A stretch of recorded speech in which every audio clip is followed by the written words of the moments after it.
Why, hello there, everyone. Welcome to our review / discussion of the Sonic the Hedgehog movie sequel. I keep calling it that instead of Sonic 2 because then you don't know if I'm talking about the game or the movie sequel.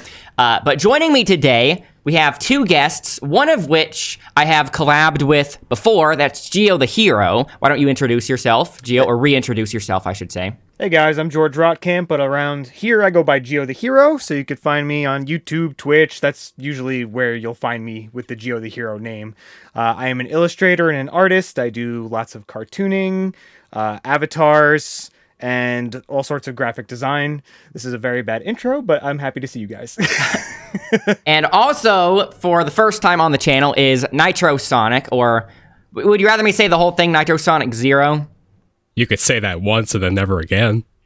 Okay, Nitro Sonic. I watch him a lot on Twitch. Actually, technically we have collabed with each other on live streams because, like we play fighting games with each other. We were playing Team Sonic Racing with each other, and we were on mic. But this is going to be the first time for a YouTube video.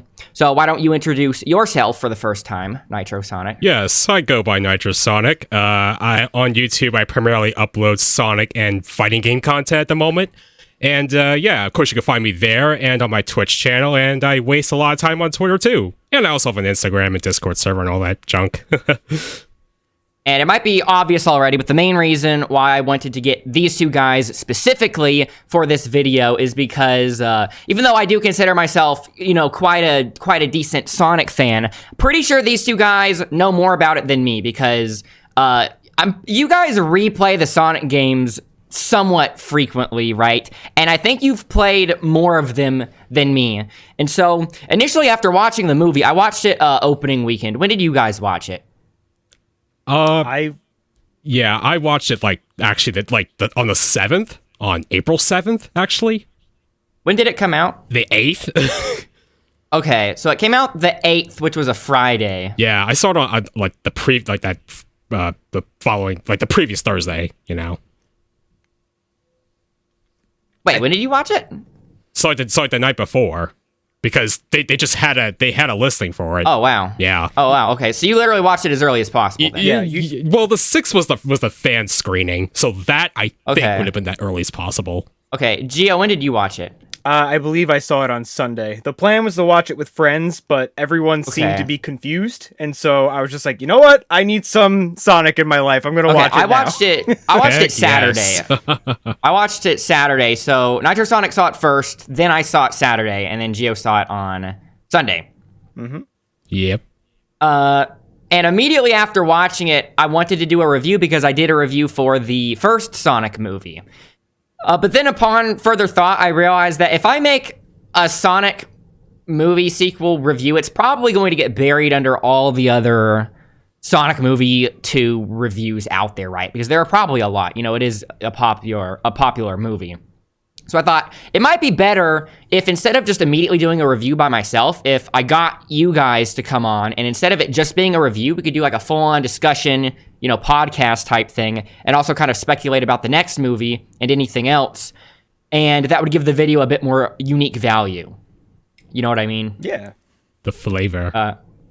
Also, by the way, Gio, on the last thing we did, that Metroid Dread video, I was cringing so hard when I was proof watching it because in it, I kept on saying, I think it was the phrase, I kept on repeating that phrase. So if either of you guys catch me overusing a word or a phrase or something, please stop me so we can avoid that from happening again. I will try to keep that in mind. It didn't bother me. I don't even think I noticed it last time. Okay. But since I know it bothers you, I will tell you.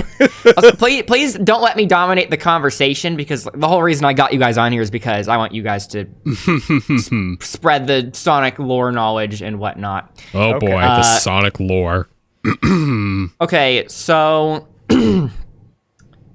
let's just talk about what we all thought of the movie in general, like if we were to do a spoiler-free review. Oh yeah. Right? Yeah. And then after that, I would like to talk about pointing out the Easter eggs, maybe asking some questions we had, things that were a bit unclear, some differences between the game lore and the movie lore, because even I was able to identify a bunch of differences between the game lore and the movie lore, right? Oh, yeah. For reference, for context, I started playing Sonic games with Sonic Heroes. Sonic Heroes was actually the first video game I actually ever went out and got at a store. Heroes. Because before then, all my games just came with the consoles that we got used. So Sonic Heroes was actually my first game I got from a store, like behind the glass. Wow. And then I played Sonic games from Heroes onward, and then of course with different collections and ports and stuff, I was able to play the old Sonic games like the Genesis games.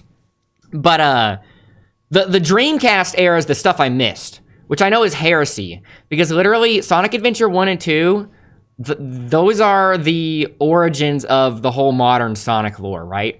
It's actually funny, I was actually playing through Sonic Adventure 1 and 2 for the first time just to commemorate the movie coming out, and also so that way I could culture myself a bit. I already know the story. I've seen people play it, and I've seen so many discussion videos and stuff. I know the stories that happen in Sonic Adventure 1 and 2, but I have never sat down and played through the whole things myself, right? But it's been so busy this month because there was the Gundam Evolution closed play test, and then Omega Rugal got put in King of Fighters, and now suddenly there's a speedrun contest that I'm partaking in. So I'll have to get back to Sonic Adventure 1 and 2 later. So I'm just saying that for reference, right? I've played Sonic Heroes, Unleashed, Colors, Generations, and all the Genesis games. But I'm assuming you guys have played pretty much everyone, right? Is that right? Yeah, maybe I'll go first. Tanuki, you said like Adventure and Adventure 2 are essentially the origin of like modern Sonic. I guess if you want to get technical. Okay, get technical, because that's why I have if you want to get technical, I think the actual beginning was Sonic Pocket Adventure. Let me Google that. Because at the end, that's when you actually see like modern Eggman, like the first appearance of like the modern Eggman design. That's if you want to be like really specific. And the game was branded with modern Sonic. It was developed by SNK for the Neo Geo Pocket Color. Yep. Yeah. I didn't even know this existed. You should really play it. If you like classic Sonic, you should play that game. It's fun. It's I didn't even know it fun. existed. Okay, wow. Okay, so I think that answers the question from Nitro Sonic. Well, nah. Like, if in terms of my experience, like I actually kind of started with the Dreamcast and the PC as well. It's weird. What game on PC? The Sonic and Knuckles collection. Oh, I had that. Oh, wow. It's on one disc. It's like Sonic 3, it's Sonic and Knuckles, and then it's Sonic 3 and Knuckles. That's it. I had a collection of the Genesis games on DS. I remember they made a collection for the DS. Yeah, that was a Sonic collection on DS. It was like... Yeah, and then I played some of the other weirder ones on a Raspberry Pi, I think. Like, 3D Blast or whatever it's called. Yeah. That's a weird game. Yeah. And I guess, just to briefly summarize my Sonic experience, like, yeah, Adventure, the Sonic and Knuckles collection on PC. From there, yeah, just like you, I got like Sonic Mega Collection, and I just started playing the old games. I kind of just kept going on from there, basically. Yeah. Gia, what would you say your... Oh, sorry, were you going to say something else? I didn't mean to cut you off. Well, no, I was done. Okay, Gia, what would you say your expertise with Sonic is? I've played it as early as Sonic 1 on the Genesis. I mean, I grew up with Super Nintendo, but my cousin, who I've been best friends with since birth, basically, he got the Sega Genesis. And so we kind of got... That would make you the oldest one here, right? Yeah. So I got the best of both worlds growing up, and I didn't actually own a Sonic game until I got the Sonic 3 and Knuckles collection on PC, just like Nitro Sonic said. And that was such an interesting collection. I was so happy and proud to finally have it. I'm like, yes, I finally got a Sonic game.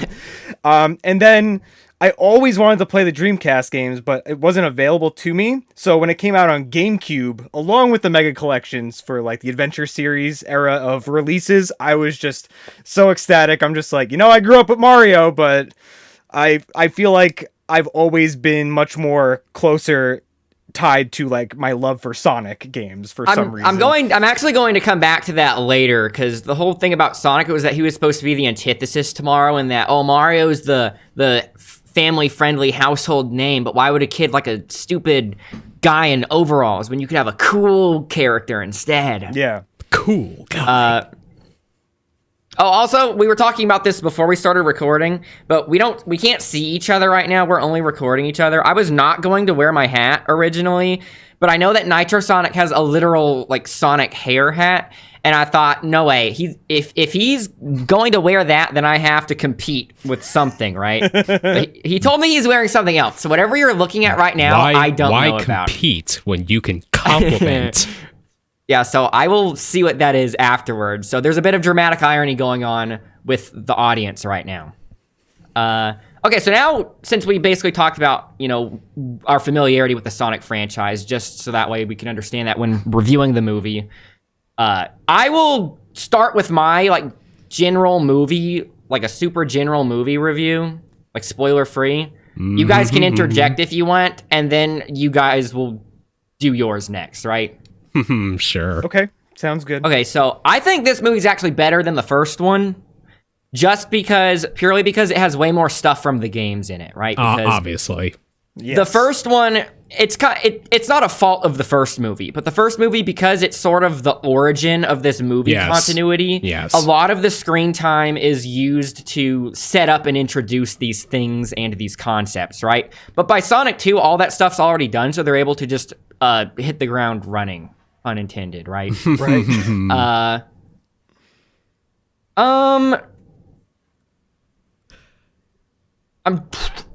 I'll save the rest of what I want to say after you guys. I know that's a super brief review, right? How about you guys go next, and then I can talk more about it. That's basically what it is, right? It's bigger, it's better, it's a lot more Sonic-y. I think a desire I had for the sequel was to actually see more of Sonic's world.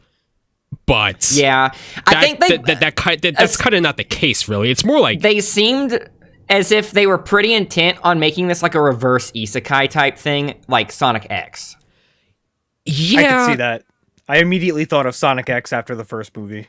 Yeah, the first movie, I got the impression that they pretty much used Sonic X as a template, but instead of having Chris, they just had an adult Chris.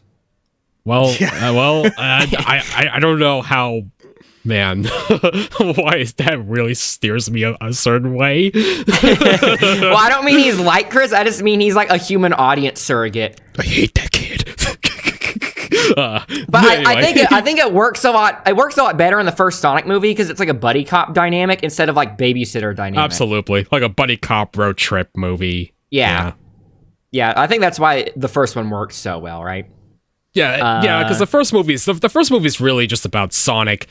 Going to Earth, and he's the big thing with this Sonic movie universe is that Sonic is like a kid. He's like a kid who doesn't know much, and then he just lives by himself in a freaking like tree stump or whatever. Yeah, the tree stump, like a hollow, or whatever.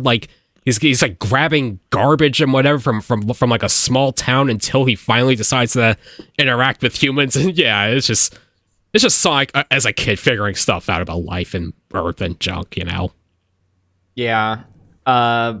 Geo, did you want to give a general spoiler-free review? No, it's the same as you said. I loved it, but the thing is, it's as close to a very faithful and accurate Sonic representation as you can get while being influenced by the initial Hollywood stuff that you just have to have. I want to get onto the lore differences, but before I get onto the lore differences, I really want to ask you guys which Easter eggs you caught. Okay, I want to start because one of these I'm really proud for catching. So I want to say it before you guys say it, so I can prove to the audience watching that I did in fact catch this myself. Let me see.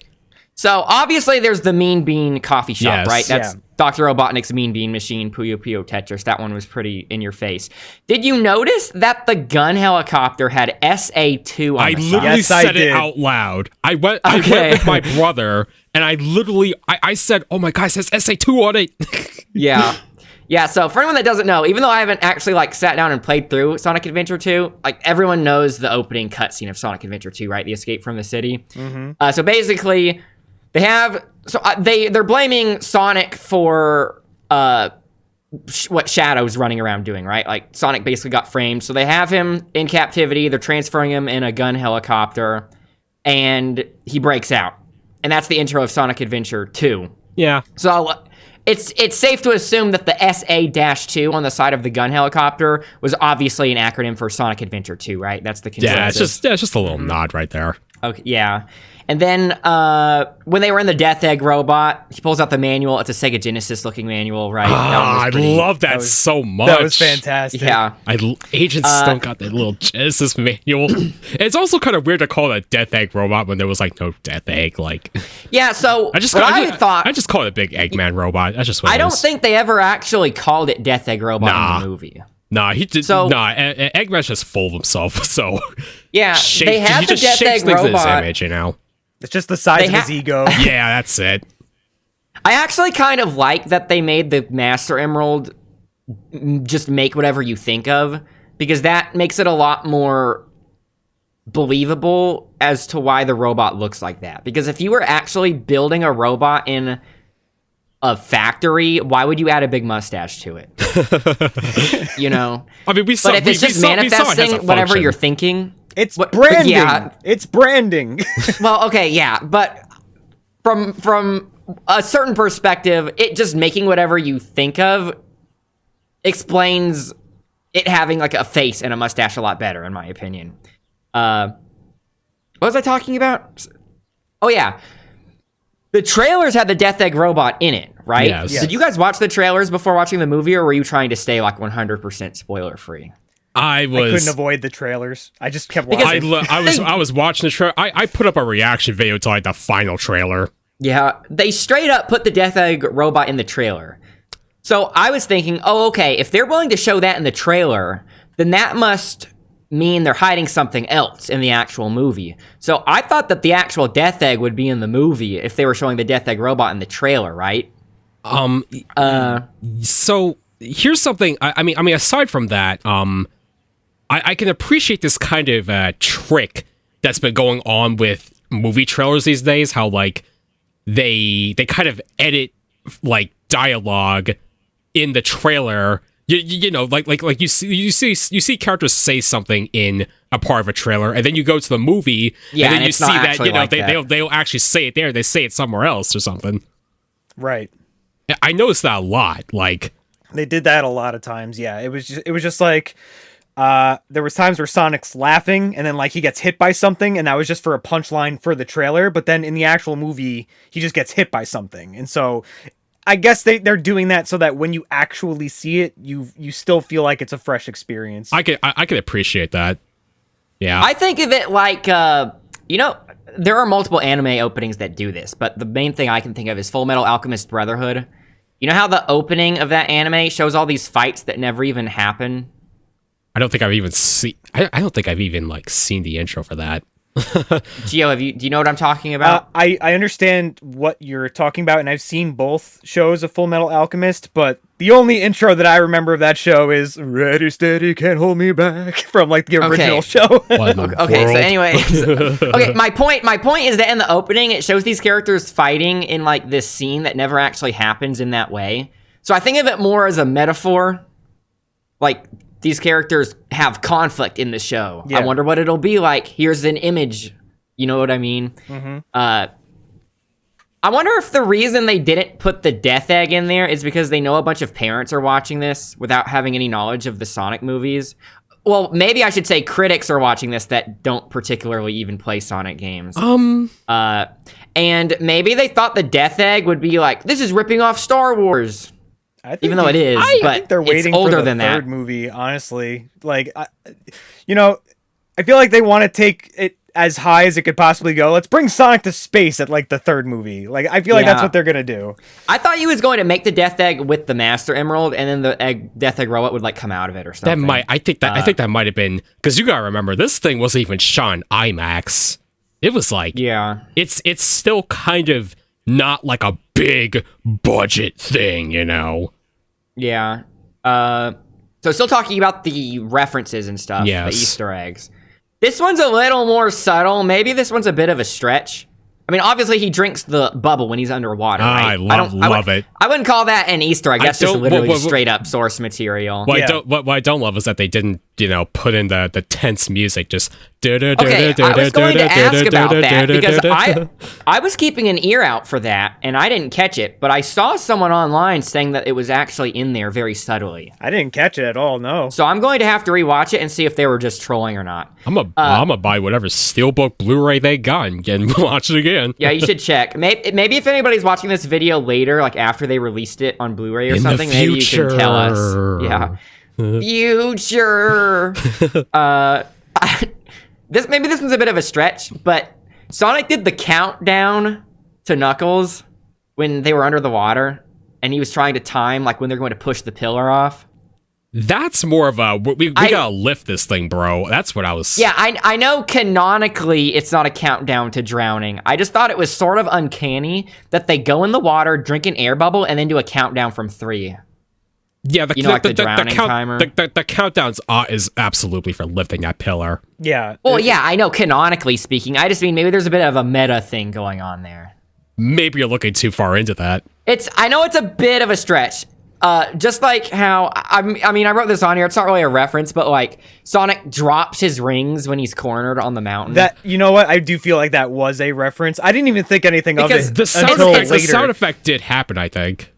Yeah, I mean, I don't know if I should call it a reference or an Easter egg because literally, like, that's like saying, oh, Sonic runs fast in the movie. That's an Easter egg. That's a reference to him running fast in the game.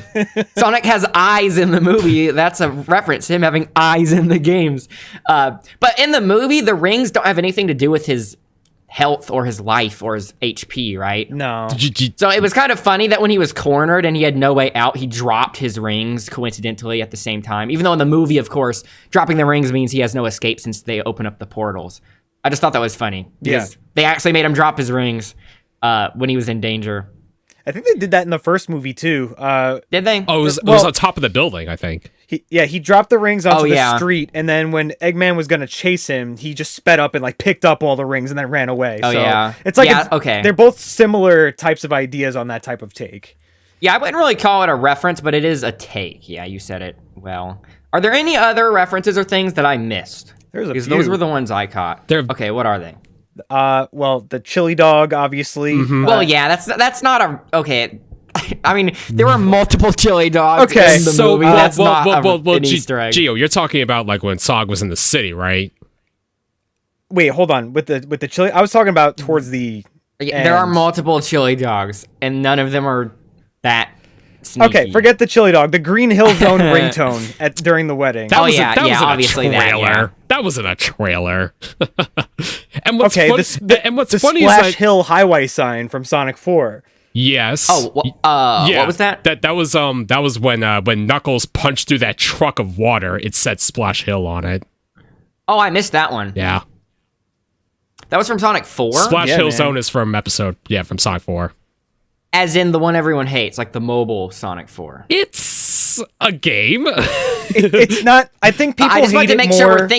I just want to make sure we're thinking of the right game. Yeah, it's that one. People dislike it more because it has the 4 in the title. I think that's the main issue with. Yeah, I know. Yeah, this isn't supposed to be like a review of that game. I just wanted to make sure we're thinking of the same thing. Try not to segue now. It's tempting. The game that is mostly divisive amongst the hardcore fan base, titled Sonic the Hedgehog 4, released first on mobile devices.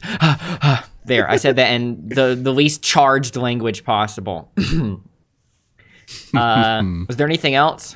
I want to get through all the Easter eggs and stuff before we start getting into I feel like more. most other things are going to be for just Sonic lore in general. That I could think of. I mentioned the city just earlier. That's probably a reference to Sonic Adventure, where you start Sonic's episode and like it's nighttime.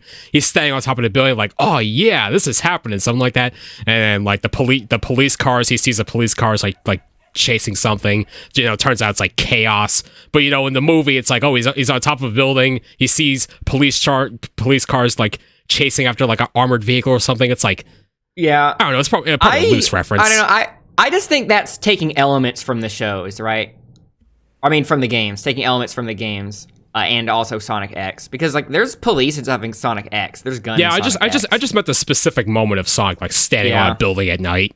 Yeah, like I did it's a play nod. that, by the way. I was saying that I was like playing through Sonic Adventure 1 and 2 before I got like super sidetracked with all this other stuff. I did beat all in one stream. I beat Sonic's campaign in Sonic Adventure 1, so I do have that. Yeah, that's not in recent memory. That's not too long. And then like everyone else is shorter.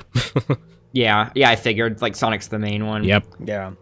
Okay, so if we're done pointing out the references and Easter eggs, I kind of want to ask some questions and also like just the lore differences. Oh, also, I should have mentioned this during like the review part of the movie, but okay, it's a movie with animated characters, and they couldn't resist the urge to put in a dance scene with a head spin. Man, the dance scene. I'm just glad. Okay, so like I was kind of rolling my eyes at the head spin, but it was like very early in the movie. It was like no later than halfway through the movie. So even though I was kind of rolling my eyes at that part, I was actually partly relieved that it was so early, because then I didn't have to worry about them ending it with a credit sequence dance scene with a head spin. They were not going to end this movie like that. And honestly, I didn't mind the big dance off that much. It was entertaining, at least. I like how goofy and weird the movie is. Like I'm glad that very early on they established that this is super weird and goofy. That's the beginning of the movie. Is like Eggman's on the mushroom planet, and he makes this really convoluted coffee machine. Speaking of the beginning of the movie, did you guys notice that after he disassembled the getaway vehicle of those robbers, the kid with the ice cream, when the ice cream, it was like a double scoop, when the top scoop fell off, they must have had some sort of like wire or something connected to it to pull it off. Whoever pulled it off way too hard, because instead of it just looking like it fell to the ground, it looked like it got pulled off horizontally. Did you notice that? Wow, I have like no memory of. I know the kid's ice cream fell off, but I have no memory of how fast it went off. Geo, do you know what I'm talking about? I know what you're talking about. I did not think much of it, but I'm just okay. It seemed really I thought that it fell off weird. But I was just like, okay, moving on. I want more Sonic. It seemed really campy to me, because like you expect it to just roll and fall straight down because of its weight, but it goes like flinging off like at a 45-degree angle or something. And I can't tell if that was deliberate for a campy feel or if they just didn't do enough takes or something. It's got to be campy. It's got to be. Okay, so I'm trying to think how to do this in order. Okay, so since we're talking about the beginning of the movie, I was a little confused at first when he opened the portal, when Eggman opened the portal on the mushroom planet, because the people that come out are obviously wearing echidna-looking armor, right, and clothing. So right? That was interesting. Yeah, so I thought, wait, are these like supposed to replace the echidnas? Because they're obviously humans, but then Knuckles comes out and he's like their leader. But then later on they reveal that Knuckles is like the last one. So I'm thinking maybe in order to protect the Master Emerald, he still like had followers, but he had to start recruiting non-echidnas that still believed in the same cause, right? Man, it's mentioned. It's mentioned, all this tribe stuff gets mentioned. I just don't have all the details on it. So if you want more information on that, they do have a prequel comic book that actually does touch upon some of that stuff. They freaking said that they were giving those away in like the theater or whatever, but I didn't see anything like that.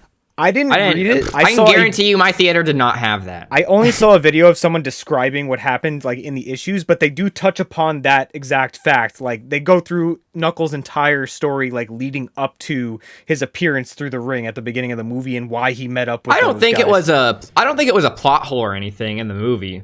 No, you'd be a little confused by that, you know. Well, initially, but then later when they talk about how he's the last one, it's pretty easy to assume that he just got human followers, or not like Earth humans, but just human-like aliens or something. Yeah.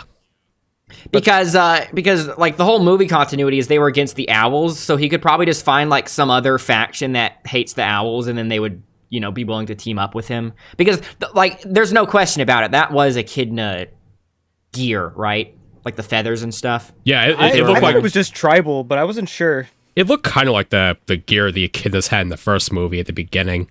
Yeah, they showed the Echidnas wearing that stuff in this movie, too, later. And it looks like the same stuff the humans were wearing at the beginning. Mm-hmm. But, the main differences between the game lore and the movie lore, and correct me if I'm wrong, or, add details if you want. But in the game lore, they never say who made the Chaos Emeralds, right? I feel like the Chaos Emeralds are the most mysterious thing. Yeah, so the least amount of details. I don't think they ever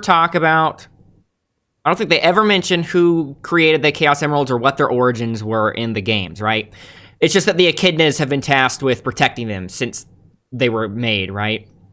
And obviously in the movie, in the movie continuity, they say that the Echidnas actually created the Chaos Emeralds.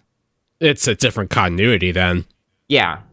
Yeah, it is. I suppose so. That's not really... I don't feel that's confirmed in the games that the Echidnas make the emerald. They just protect it. Yeah. Right, It's been around for a long, long time. And it's just something different. It just... Because in the movie lore, not only do they create it, but the owls take it, right? I saw this movie over a week ago, so correct me if I'm wrong, but the owls take it from them, and then they're trying to get it back. I thought it... Yeah, there's this battle between the owl and Echidna tribes over the emerald, so... Yeah, I guess they were afraid that the power would be used in the wrong way. I thought it was like right. I thought it was like one Echidna that had the emerald, and they were taking on a whole army, and then the owls showed up or something and took the emerald. Yeah, back. it's like they had to make it to use it for something pressing, and then they used it, and then after they used it was when the owls and the Echidnas disagreed on if they should keep it or not. I think. Like you said, right? It's been a week. It's been about a week since I've seen it. So some of the details are a little bit hazy for me as well. Okay, you guys are gaslighting me. I'm pretty sure that's how it happened. Sure. Yeah, sure. Okay, owls aren't technically officially in the game canon, right? I remember though, was it Sonic Boom had I remember maybe a year or two ago watching a video about Sonic Boom, the development history of that game, how so much stuff had to get cut, right? And there are a whole bunch of statues and stuff in that game that is sort of consistent with the stories that have come out about how that game was supposed to have a ton of story stuff in it.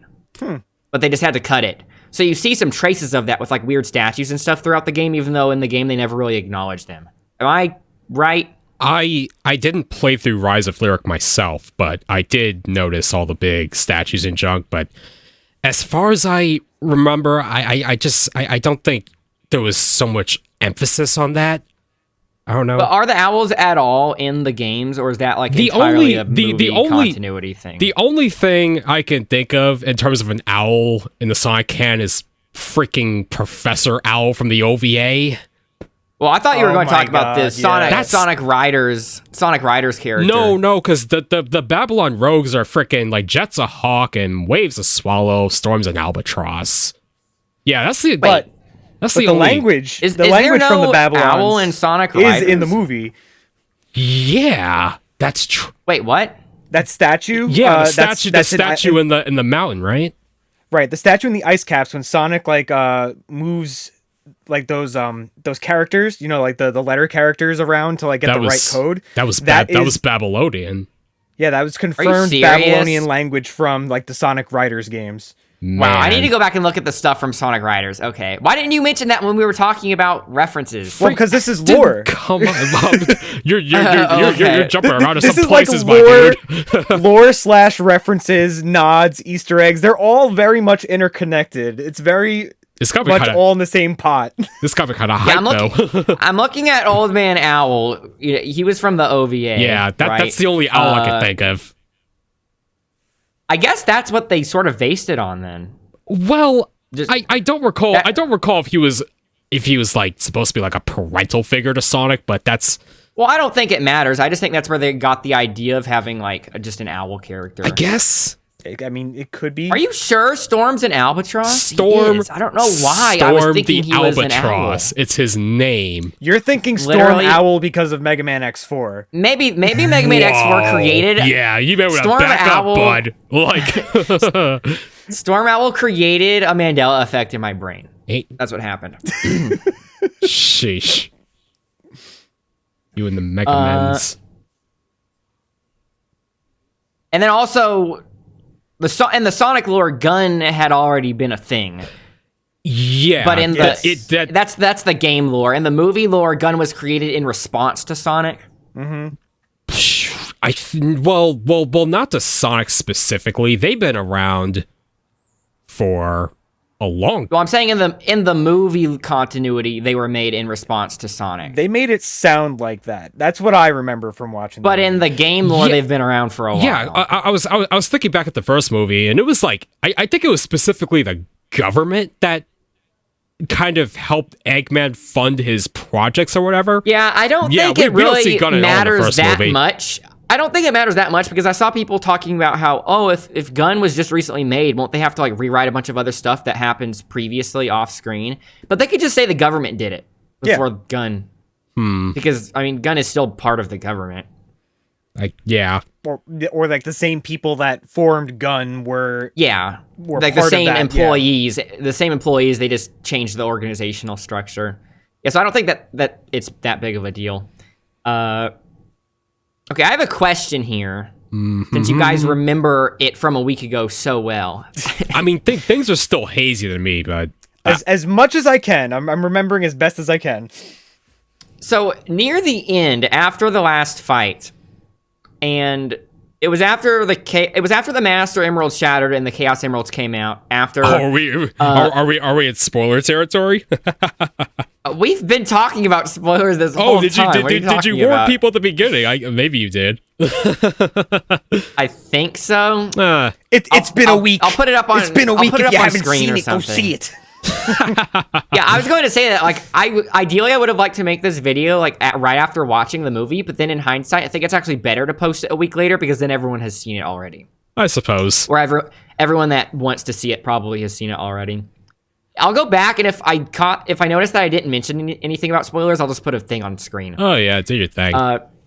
So after the final fight, once Sonic is done being Super Sonic and the Chaos Emeralds fall back to the ground, it shows Knuckles crush the Master Emerald back together, right? He's holding the pieces of it. He can do that. Yeah. Yeah, that's not my question. My question is, did he crush the Chaos Emeralds back into it? Because I never saw him pick up the Chaos Emeralds and put it in. When they're used, they kind of act like Dragon Balls. They just go scatter in like random locations, you know. They go everywhere. You got to find them again. So I thought this was unusual too, because but in the movie continuity, they say that the Master Emerald was only created because they used the Chaos Emeralds to make it. that's what.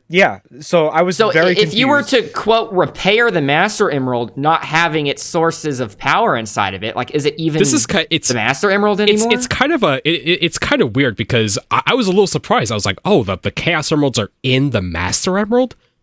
Because typically those were separate. Like, they were always separate. It's just that the Master Emerald controls...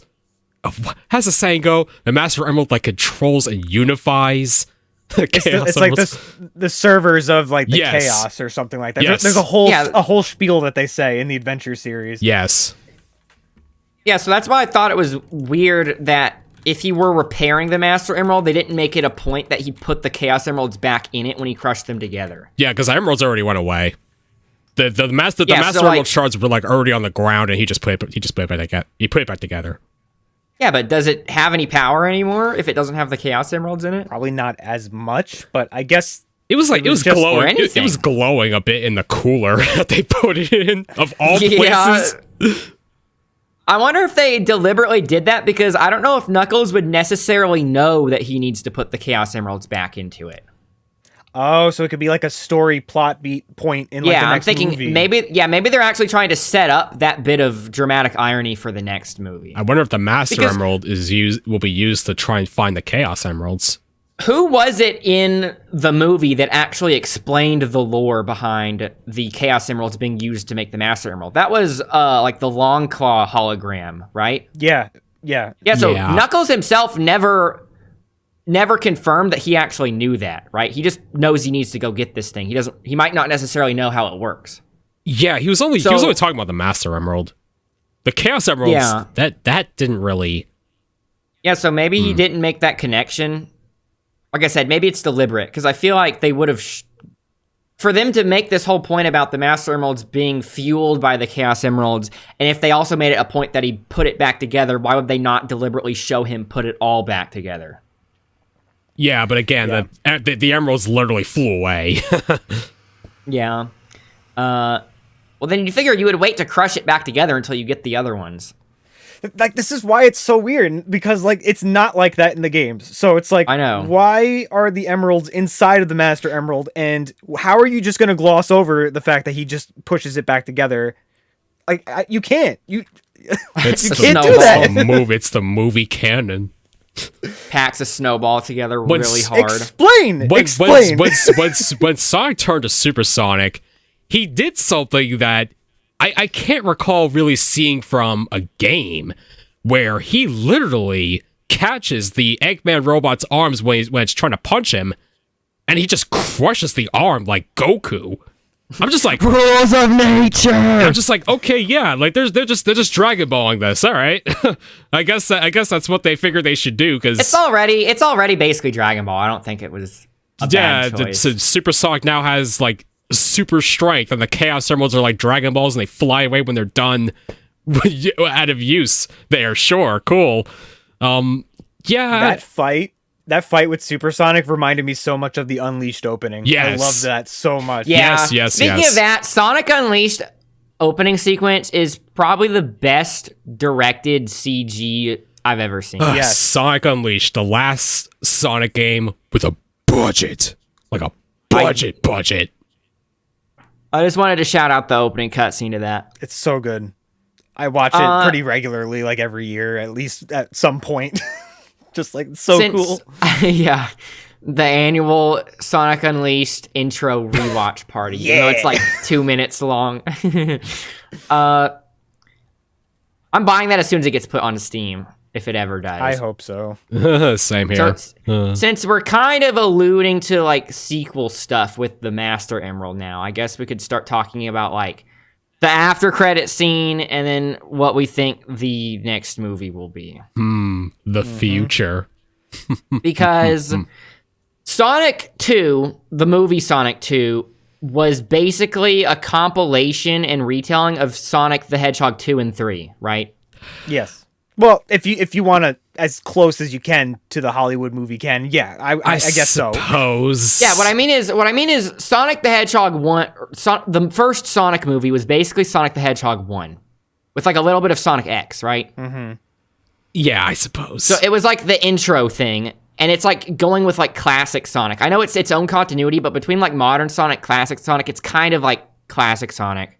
I suppose. It's obviously its own continuity, right?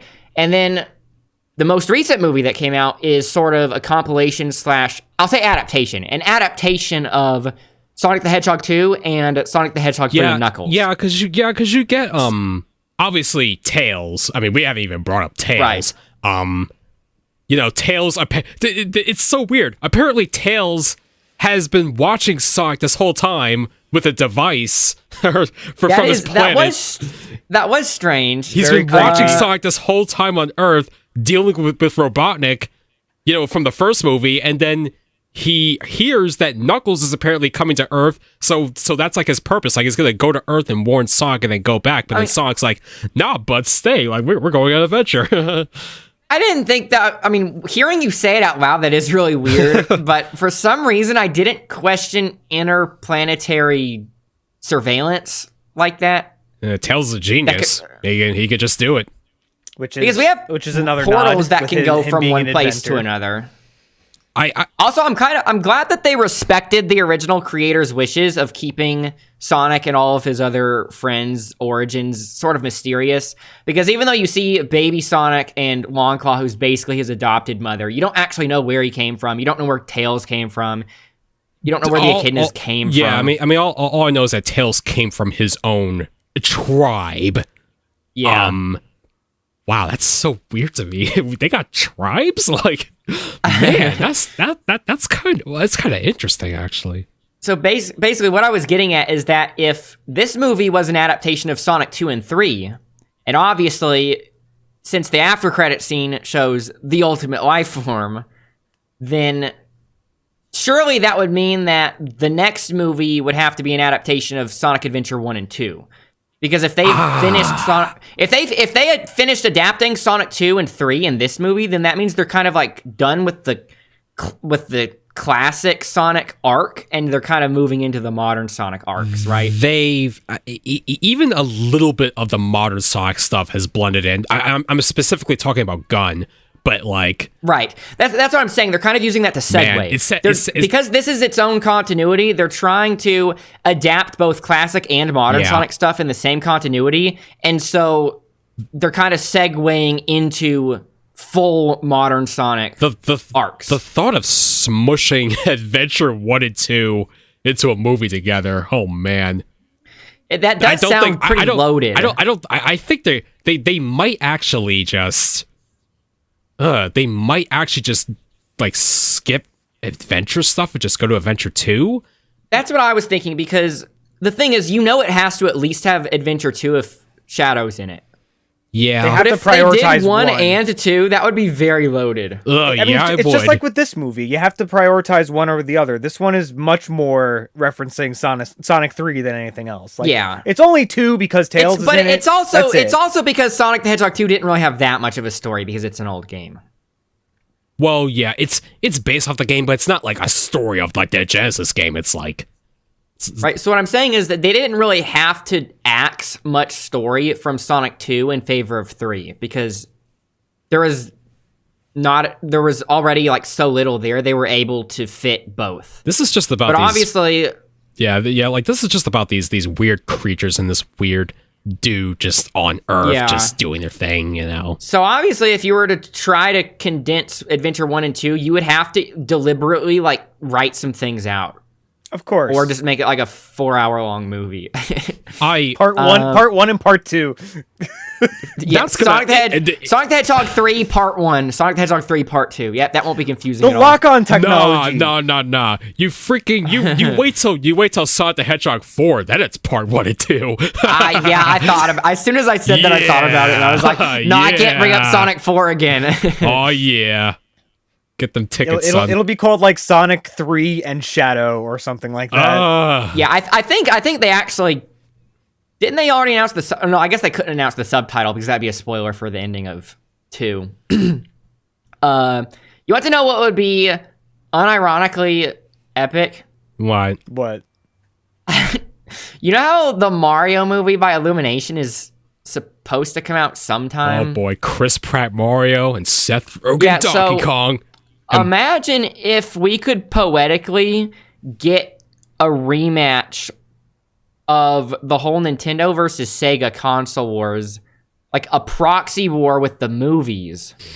So instead of them competing in consoles, it's like, a Mario movie by Illumination is going to be like super like grossly sterile and family friendly, right? Okay.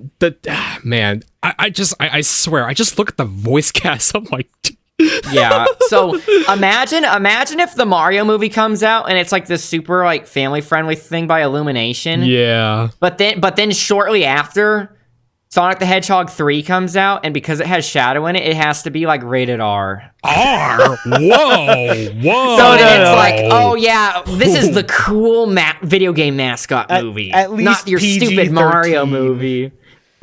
Okay, regardless, Shadow has to increase the rating somehow, right? Okay, the cursing can... If they show Gerald Robotnik in a straitjacket declaring war against the world before he gets killed via firing squad, and Shadow curses and uses a gun, it has to be at least PG-13, right? Oh God, they have to shoot Maria. Are we really? I know. Oh no. I don't know if I have faith in them to go that far for like the family fun that they are making with these movies so far. I don't know. That's almost about to be a PG-13 flick. We have to make a bet, though. We have to make a bet. Will Knuckles, sorry, I was looking at my notes. I read Knuckles. Will Shadow fire a gun at least once in the movie? I'm going to say yes. It seems a little easy. It doesn't have to hit anybody or anything, but he has to actually fire a gun. I'm picturing him teleporting around a room of soldiers and just like grabbing their weapons too, you know. John Wick throwing grenades. You know what? I've seen some clips online of people saying that Keanu Reeves should be Shadow, and that would be hilarious. And that'd be really funny. I think after the Batman, Robert Pattinson would be funny too. He would be good. You just need an edgy dude. Before thinking if Shadow will fire a gun in the movie, you have to consider they actually did fire guns in this movie, in Sonic 2. Yes, by literally gun, but nah. but Tails' gun. That is true. So that actually... They literally had someone at gunpoint with a lethal weapon and then fired it at the cake to test it, and it was obviously working, and it was a gun. It would have straight up killed him. I know. So if they were able to fire Tails' gun, surely Shadow will get a Glock. A Glock? Wow. All right. All right. We're not even playing games anymore. All right. Nah. You brought up Tails' gun, and I literally just thought, we're not even thinking about this at all, but like the human parts, right? The frickin'... What about them? Like when Sonic sends... I have their character names here. Literally, I don't think anyone remembers the human Tom character and names. Maddie. So like Sonic's acting parents, he sends them to Hawaii to like attend this wedding, and like. I like how early they show the red biplane. So as soon as you see it, you know, okay, Tails is eventually going to ride that. Yeah. Or pilot it. Which is a difference from normal lore, is that it's not Sonic's plane to begin with. Oh, I think based on the limited screen time of a movie, them just basically hijacking the plane and slapping the guns on the side makes a lot more sense. Yeah, and it also had... That's another time they were firing a gun. They literally slapped on machine guns on the sides of the plane. That's true. And they also had an icon of like a bouncer spring thing on the tail of the plane, too. Yeah. Which I don't know if it was there before they stole the plane, but... They probably they have a stencil, spray it on real fast. Oh my gosh. Nah, but like I guess to briefly touch on like the more human focused part of the movie, which is just like the wedding and junk. God, I'm not sure if these guys even know what to do with these characters.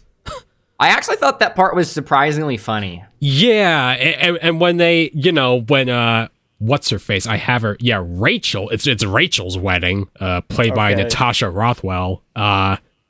When she finds out the whole thing was just a setup by gun to capture Sonic and Tails, apparently. Oh my God, there was a dude several seats to my right who freaked out laughing. Oh my, he lost his mind when it was like, it's all a setup. This woman's going crazy. When I was watching it, there was some kid to my right that literally would not stop talking the entire movie. And I don't understand how he did it, because like I can't even imagine, because how are you even watching it if you're talking the whole time? That was funny though. I just thought it was funny because you said to your right and that was to my right. Yeah, the kid. I expected that when I went to go see it, but my theater was surprisingly tame. Mine was like empty because I'm early. I didn't have many people. I didn't have many people in the theater with me, but I think it's because they had so many different rooms showing it. Mm-hmm. Because it was opening weekend. It was loaded. There were so many showings in the theaters around my area. But I mean, anybody that was there watching Sonic 2 were only there because all the Morbius tickets were sold out.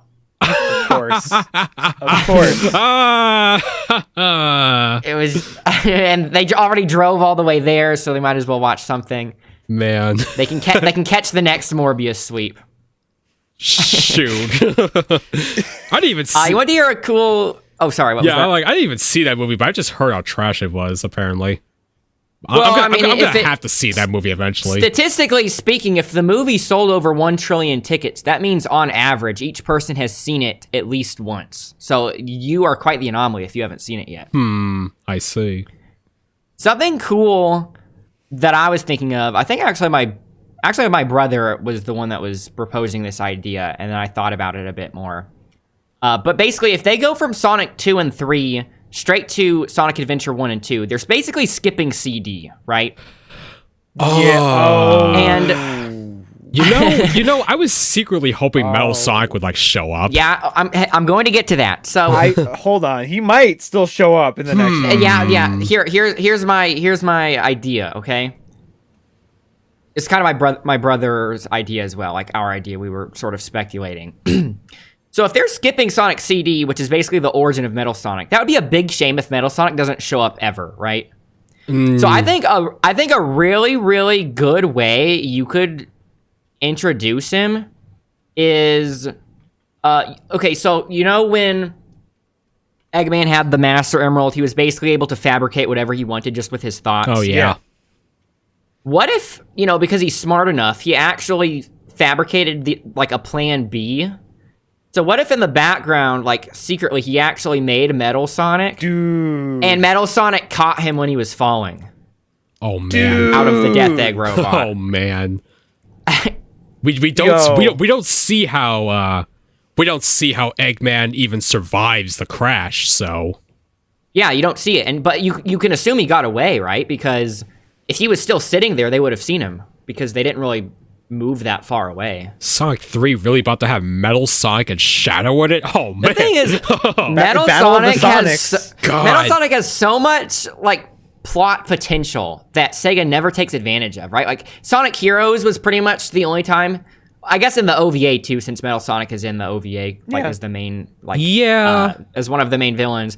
But he has such good plot potential that Sega never takes advantage of. They could really take advantage of it in the movie. I can only imagine a Neo Metal Sonic in the next movie. He's copying moves and whatever and just going on a rampage. And then I think the whole existential, the whole Nietzsche existential crisis that Metal Sonic could have would be a really good dynamic between him and Eggman, right? Because it's interesting that Eggman's main henchman in this movie and the previous movie is actually super infatuated with him. Agent Stone. Man. which makes this a much more interesting dynamic than some of the older ones, because typically Eggman's just abusive towards, not that he isn't in this, but usually his underlings hate him, right? And they're working for him out of duress. Whereas in this one, it's much more of a weird toxic relationship, for lack of a better term. Yeah. So I feel they sort of played with an extra perspective when Knuckles was working with Eggman, and he thought it was really weird how he was treating Agent Stone. But imagine if you have Metal Sonic in there as well, to how angsty that could get. Realizing that he was created to be a copy of something just to beat it. It could potentially have the plot, Metal Sonic is this super loyal lackey to Eggman, but just further down the road, Metal Sonic kind of has this self-realization of I'm probably even better than my master, and I'm lock him and Agent Stone in the closet. The whole point of Metal Sonic is that you'd have to have this whole patricidal arc, this whole rebellious arc. Yeah. You could literally open the next movie with the ending scene of this movie, and because you think, why would he create a robot that's pretty much just Sonic, right? Maybe in the final moments of the fight when he was getting beaten by Sonic, he realized that no matter what he could create could beat him, and so it was a jealousy thing. And so he thought subconsciously, because I'm assuming the Master Emerald kind of operates somewhat at a subconscious level based on what you're trying to manifest.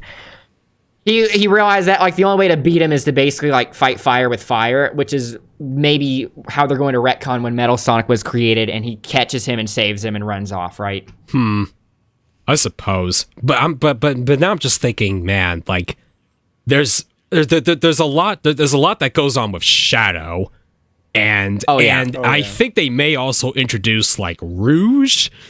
I was going to get to that. We have to take a bet if Rouge is going to be in the next movie. Oh, Is the world ready for real life Rouge?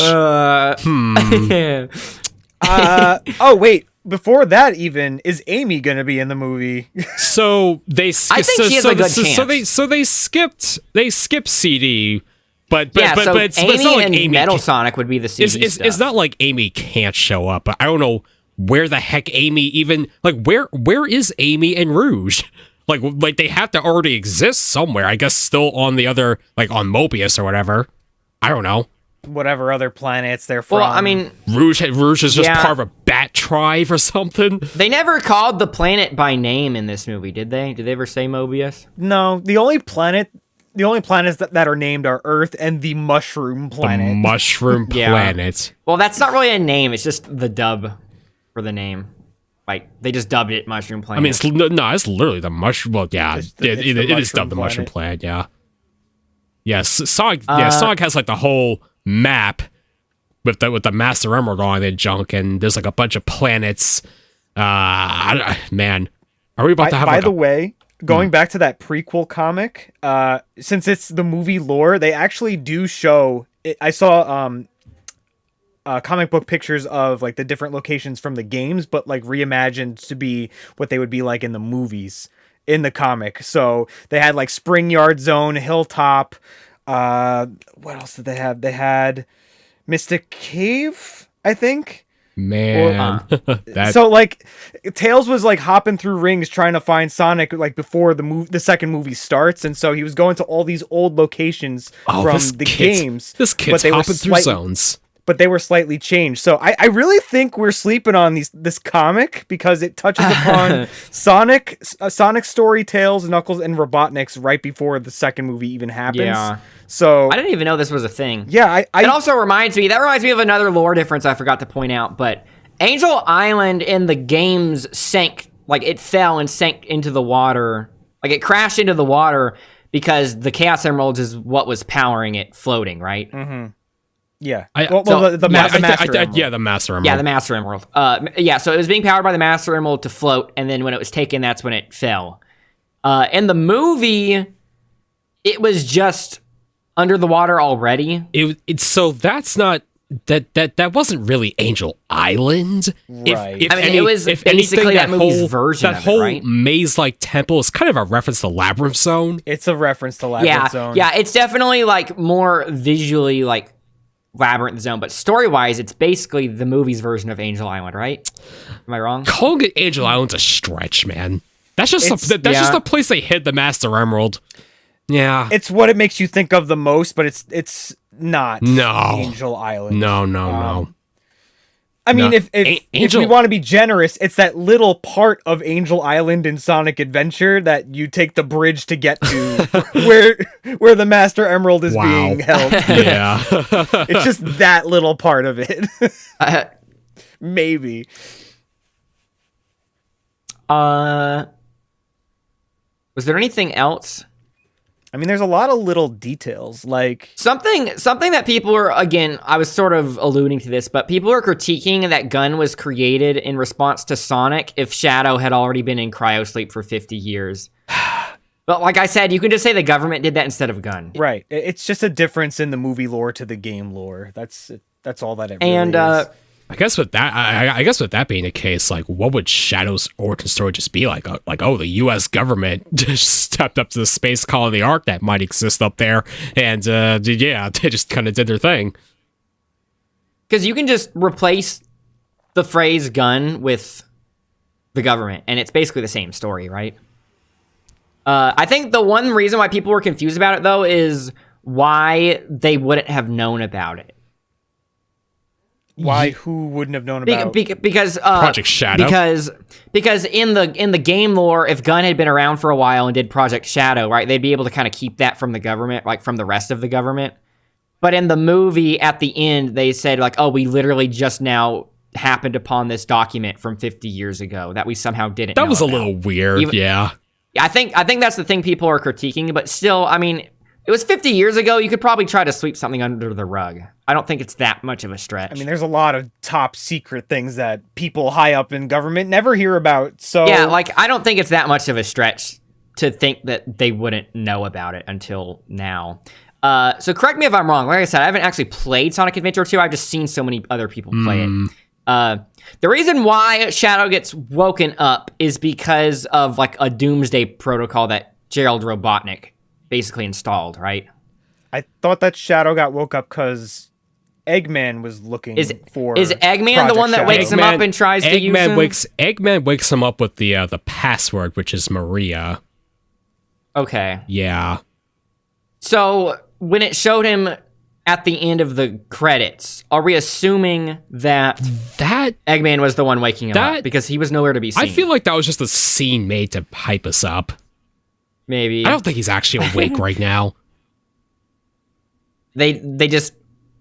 he just slid out of the cryo tube just to look cool and then go back in. I honestly didn't think they were going to show Shadow that well. I know. Like, wow, they're gonna open the cryo tube, and he's gonna open his eyes too. We're gonna see at the front of his body and junk. Like, okay. I mean, well, they did that with Tails at the end of the first one. Shadow, but Tails full wasn't nude, cryogenic full sleep. frontal Shadow the Hedgehog. Yep, all of it. Why do you guys go quiet after I said that? Wait, I didn't hear what you said. What'd you say? When Nitro's was saying, like, we got to see that much of Shadow, I said, yep, full nude Shadow. Oh, Jesus. I didn't hear and that. And then you guys went quiet like you were imagining it. No, oh my I'm not. God. Wait, shut up. Jesus you were Christ. I didn't. No, I heard Geo talking. I was like, yeah. Okay, what were you guys saying? We both missed what you said, and now you're trying to make it weird. Okay, what were you guys saying? I don't remember. I forgot. It's gone. I don't know. We're just talking about Shadow. I knew the after credit scene was probably either going to be Shadow or Metal Sonic. Mm-hmm. Man, because the whole speculation thing about Metal Sonic I was talking about, I was expecting that to be a potential after credit scene. Like if it showed Metal Sonic run off with Eggman. I've honestly speculated about Shadow for a while, just because they showed gun soldiers in the trailer, and that's what got my brain running. Like, oh, yeah. So that means we're going there soon. Also, I just realized like we should have come up with a code word for gun. We should have just said GUN or something, because I'm pretty sure like that's one of like the flagged words on YouTube. If you say that in a video, it automatically gets like somewhat blacklisted, and we've said it so much, so it's okay. Too late. We'll do GUN from now on. Okay. I think Shadow was. I very much expected Shadow because he's the next most popular character. Yeah. Honestly, he's literally to quote Eggman in the Sonic Boom cartoon, he's only the second most popular character in the Sonic canon. Exactly. End quote. So it only makes sense. I'm not mad about it. I'm happy. I prefer him over Metal Sonic, to be honest. I don't really like Metal Sonic. I don't feel like he's that deep. Wow, the heresy. Wow, I invited you guys on because I thought you were Sonic fans. Oh my goodness. Did you hear what you just said? Burn him down. He Grab doesn't like Metal torches. Sonic. It's too late, Geo. You already said your links. They're going to find you and just like bomb you. Well, I very poorly stated what my links were, so I'm sure that no one remembers. Do you think if they do go about like adapting both Sonic CD and Sonic Adventure 2 into the same sort of movie, they could somehow merge the Little Planet and Death Egg thing? Yo, like, dang! Because imagine if instead of creating the Death Egg from scratch, he captures Little Planet and basically turns it into a Dyson sphere, which looks like the Death Egg. Even more than that, don't even think about that. Think about the time travel aspect of Sonic CD and taking the time travel to go back 50 years ago to see the lore of what happened with Shadow and like Maria and everything that happened on the space colony. That actually is a really good idea. That writes itself. It could be neat. Time travel. That could get messy. It's just you have to put a lot of trust in these writers whenever you start dealing with time travel. I think this now has me thinking, as we're leaving the more classic stuff, we're gonna get to the modern stuff, and that's where things are gonna get complicated. They probably shouldn't try to do too much at once. I feel like you can't just skip Sonic CD stuff. Like, Amy's going to eventually show up. If Metal Sonic never shows up, that's a huge wasted opportunity. You can skip Sonic CD. I don't really like that game. I'm not saying they need to put in the full Little Planet arc or anything. I'm saying if they introduce Amy and Metal Sonic, that's inherently Sonic CD stuff. And so if instead of like creating a Death Egg from scratch, which is kind of unbelievable, maybe it would be kind of cool if they sort of make it like Little Planet, and that he just converted a planet into a Dyson sphere that he could move around. You know what? You guys know what I mean when I say Dyson sphere, right? Like a planet that's you're talking about completely covered with city or metal. Yeah. I mean, yeah. It makes me think of like the Star Killer base in Episode 7 of Star Wars. I really didn't like that because they basically built that thing up to be as threatening as the Death Star, but they destroyed it in one episode. Episode 7 was just a modern day Episode 4. Yeah, it was like a remix version of Episode 4, and yeah, okay, and then the rest of the movies came out, which is a different discussion. Right, but it just reminded me of that when we were talking about it. What your idea of what you were saying with converting a planet or converting something into the Death Egg. I feel like that might be a really cool way if they want to do like Metal Sonic and Amy and Shadow. I don't. It just feels like it'd be so much because with Shadow, there's also the space colony arc. Yeah, they have to have a space colony, right? Like that. I guess that would be the big CGI thing they gotta. I guess they could say that it's just like an underground base, like an underground lab on Earth, but that would be so lame if it's not the space colony. I mean, if it's underground, maybe like Gerald Robotnik built it, and then it just like rises out of the ground from like a secret hatch. That I want the something. space set piece though. All I know is they're going to space. They're absolutely going to space in the next one. That's all I know. Will Sonic be able to like be in space without a suit? They might let that happen because they already let that happen in the games. But that's why I'm asking. Do you think they do that for the movies? I'm down. It's a solid maybe. Unless they actually go out of their way to design like space suits for them. It makes more sense for Shadow to be able to be in space since he is the ultimate life form after all. Well, he spent his life in the space colony arc doing his thing. Well, I mean, literally the vacuum of space without dying. Yeah, that was only when like he was Super Shadow. Yeah. I feel like if you go super, you're just invincible. You could. Well, I mean, if you're Super Sonic, you're fine in space. What I'm saying is they have literally shown Sonic like in his regular form in space before. See, there isn't a ton of logic in the games. That's the thing to take away. You could also say that like it's low space, like there's still some atmosphere in some. I don't know. They ain't gonna have no epic battle in low space. No, my boy, we going up. We going up. They get some atmosphere. And in Sonic 2, when he was holding on to the side of Eggman's ship getting to the Death Egg, like he probably just held his breath a little bit. I don't know. Yeah, a little bit. That sounds dumber than just saying that they're like these super life forms that can handle the vacuum. It's a video game. I don't know. Yeah, but then this is also the movie canon, so they actually had to introduce more logic. Yeah. It's up in the air, or lack of air in this case. What was Sonic Adventure 2 rated? E. So if Sonic Adventure 2 was rated E, couldn't that be used as a defense in being able to put in like Maria getting shot and keeping the next movie PG or whatever? It was a different time. It was 2001. No, I don't think it's that. I think it's a matter of like parents buy these games for their kids, and they don't watch their kids play it, right? Kids can handle a lot more than what parents give them credit for, right? It's the parents that are overprotective. So these kids are like watching and internalizing the story about Sonic Adventure 2, and they're fine, right? But now if they put it in a movie, they know their parents are going to watch it with them. So they have to like tone it. Maybe they'll write it like she was injured or like put into a coma. Oh man, they're gonna might give her a different story or something. Or maybe she'll instead wake of up getting at shot, the you end. can just have it explode, just like say she was in the explosion. But this is movie canon. We can make it whatever we want. It was they can do whatever they want. It was only Characters have already died in the movie continuity. Longclaw died. Like, it's not as if you can't have characters dying. Yeah, it was in Shadow the Hedgehog, the game, where that's where you close. That was the closest representation of seeing Maria get shot to death by a Shadow gun was soldier. T, I thought. Well, Shadow the Hedgehog was T, right? That was E10. Wow. That was one of the first E10 rated games. Actually, the first one was Donkey Kong Jungle Beat, but yeah, it was. I forgot Jungle Beat wasn't E. That's funny. Yeah, that was the first. Just too violent. That was the first E10 game. Too much punching in the face. Yeah, the punching.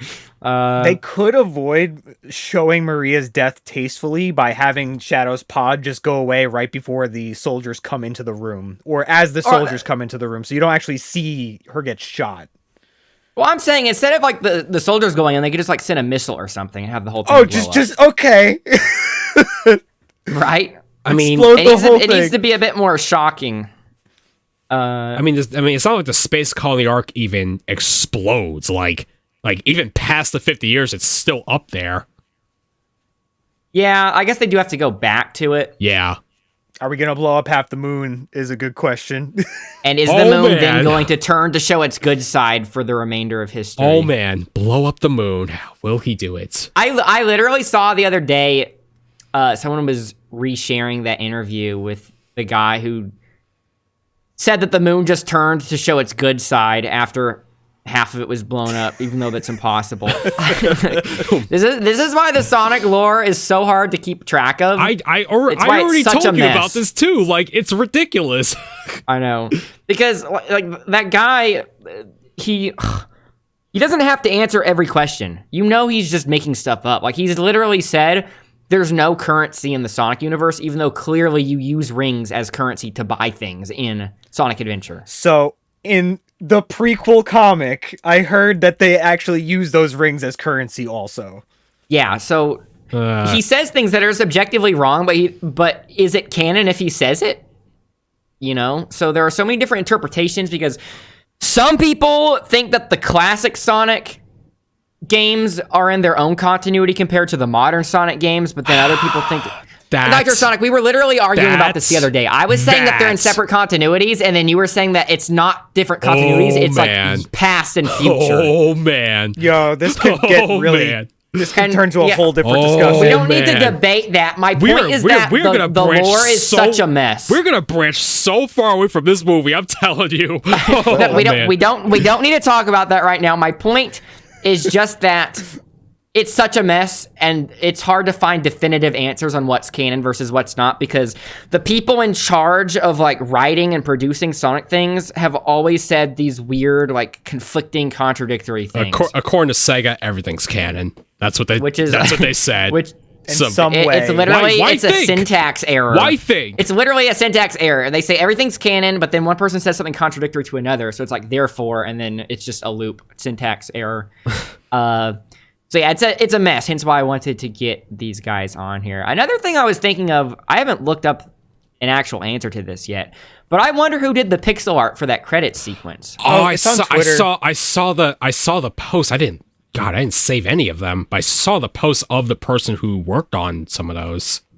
So was it someone from Sega, or was it some freelance pixel artist? Because the thing is, there aren't... Obviously, like, ever since video games transitioned to 3D, having like actual professional pixel art is much more of a niche field now, because big AAA games don't use pixel art anymore. So if they were to ask Sega to get a pixel artist, would they even have one, or would they just have to find some random guy on Twitter? I think that they found someone on Twitter. But I'm sure that they have artists, but I feel like they want to save their like best pixel artists for like their game stuff if they're going to do anything. So they probably just outsource to someone on Twitter. You think Sega had any say on who it was, or do you think they typically have to be part of the process? Paramount would have. Paramount has full production rights once they get the contract, right? So Paramount probably is the one that was able to choose who to get. I'd imagine. I think everything has to go through Sega, but yeah. From my understanding, how this sort of stuff works is, what's funny is Sony originally had the contract for this movie, but it basically floated because they were trying to like pay off debts from something else, I think. So basically it floated and bounced to Paramount, and Paramount basically bought the contract for like super cheap. They got it at a bargain. Oh, wow. Yeah, Paramount got this discounted bargain rights to make a Sonic movie because Sony didn't keep it after Sony got it from Sega. So typically in those kinds of contracts, it would be Sega saying, okay, if you make a Sonic movie, you have to make it within this amount of years. It has to have these characters in it. These characters can't say or do these certain things, you know. Like Sonic can't curse, Shadow has to curse, etc. Did you know? But then once the contract is signed, it's out of their hands, and then whatever Paramount does, it's completely up to Paramount, so long as they're abiding by the stipulations in the contract. You know. Did you know though? Sonic did curse in like Shadow the Hedgehog once. He did. He did. He did. I need to play it. He said, "Damn." Yes, he did. Shadow's being a bad influence on him. Yeah. So I actually would like to look up who did that pixel art at the end. Guys, I don't know what the theater culture is like where you live, but it was so disappointing because when I was in the theater, everyone but myself and one other guy, I mean, I was with my brother, so obviously my brother as well, but like everyone but my party and one other guy got up and left as soon as the credits started rolling, even during the whole pixel art thing. They didn't even that happens all the time. They didn't even stay to watch the pixel art stuff. So they missed the pixel art stuff and they missed the shadow. I think I think a lot of people don't get the memo that you should probably sit and wait for like the credits. So maybe it wasn't even like boring black credit sequence. It was the pixel art stuff with the music. So like, why would you not want to sit down and watch that after you paid for it? It's kind of the general perception that like animated stuff just isn't like, appealing or whatever. I guess. I thought that was so weird. Like they're just robbing themselves. I don't know. They paid the same amount as me. I'm getting more out of it though. I don't know. Some people just value their time too much, and it's just like, okay, movie's over, gotta go to the next thing. I don't know. I was just wondering if that also happens where you go to the theaters. There's always a few people that leave. In my theater, I think most people stayed. Yeah, there were only maybe 10 or 12 people in there when I was watching. I saw like one small group of people leave, and that's it. That's all I got there, man. I kind of want to ask you guys if you've seen the Uncharted movie, but then that'll be going into a different topic. So is there anything else I should bring up, or is there anything else you wanted to bring up about Yes. the Sonic the Hedgehog 2 movie, or its potential sequel, or anything like that? Anything I missed? I must talk about Knuckles, because this was... Oh, yeah. Thank you. I haven't talked about Knuckles yet. Yeah, I was literally almost about to wrap up the video without talking about Knuckles. You're so... you're really adamant about the whole Pixar thing. That's cool. I gotta talk about Knuckles, man, because this... Heck yeah. This is Pixar thing. What are you talking about? Talk about the credits thing, you know? What you were just talking about. Yeah. It was cool. Pixar is cool. Yes, but Knuckles. I heard Pixar, not pixel art. I said pixel. Yeah. I don't know. I talk like I have pancakes in my mouth. No, anyway. Okay. Knuckles. Idris Elba, man. The voice he brings to this character is something I never knew I wanted until I heard it. I really should have mentioned this when I was doing the review part at the start of this video. But like I predicted, this format is going to sort of merge together.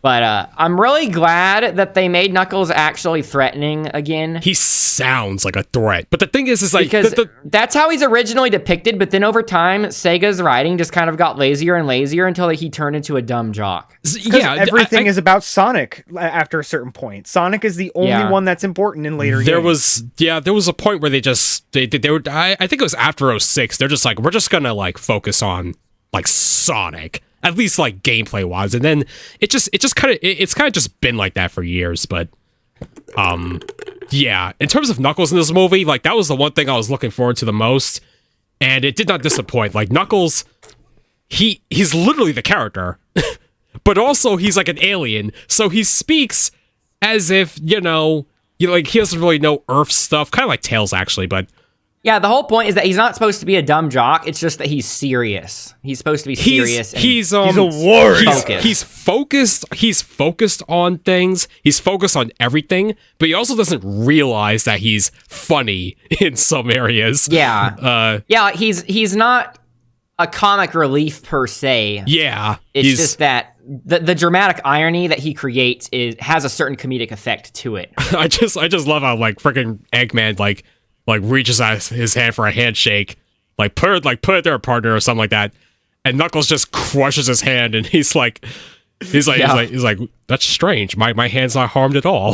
Like, what are you expecting? I thought it was a cool bit of characterization too, and obvious foreshadowing for anyone that knows what to expect, with them teaming up at the end. But it was around the same time Sonic dropped his rings when they were in the mountain area. Oh, also I forgot to say, I'm kind of glad that instead of just procuring this random snowboard out of thin air for the snowboarding scene, he actually got a panel from one of the drones. Yes. Yeah. That was awesome. Because then it actually kind of gives a reason why they have a snowboard in that part. No mystery snowboard left in Ice Cap Sound. Yeah. So when they got cornered and they got the compass at the end, I kind of like how the bit of characterization when Knuckles was observing. He was observing aloud. He was pointing out that Sonic went to go help Tails before ensuring the safety of the compass. Right. And Eggman assumed he was saying that to mock them, right? Because he kind of assumed they were on the same page when Knuckles obviously was not, because he was starting to kind of realize that Eggman wasn't the good guy. Eggman ain't right, and that's what he's figuring out. I thought we were friends. That was a pretty but at the same time, effective. At the end of the movie, he does say to Eggman, you were my friend. You were my friend. He was kind of still tricked and persuaded by him into believing that throughout the movie. It's traditional. Eggman tricks Knuckles. Of course. Yep. Everyone knew that was what it was going to be. Yeah. Before the movie came out. Everyone was just like, yep, we know the story. Yeah. There was something else I was going to say. Did you have anything to say while I try to remember? I like that they had the traditional kind of Eggman logo in different places. I think in the meme shop that they reminds had it on the me. screen. That reminds me. When Agent Stone was playing a dress-up simulator for Eggman. Oh, they showed a fat suit. I was going to say that. Moment. So I should have mentioned this during the whole Easter egg part, but basically he was looking through these costumes, right? Yeah. And one of them was the OG, the actual suit from the game, the fat suit, right? Yep. Mm-hmm. And he obviously wasn't paying any extra attention to that one. He was he had it on a different thing, if I'm remembering correctly.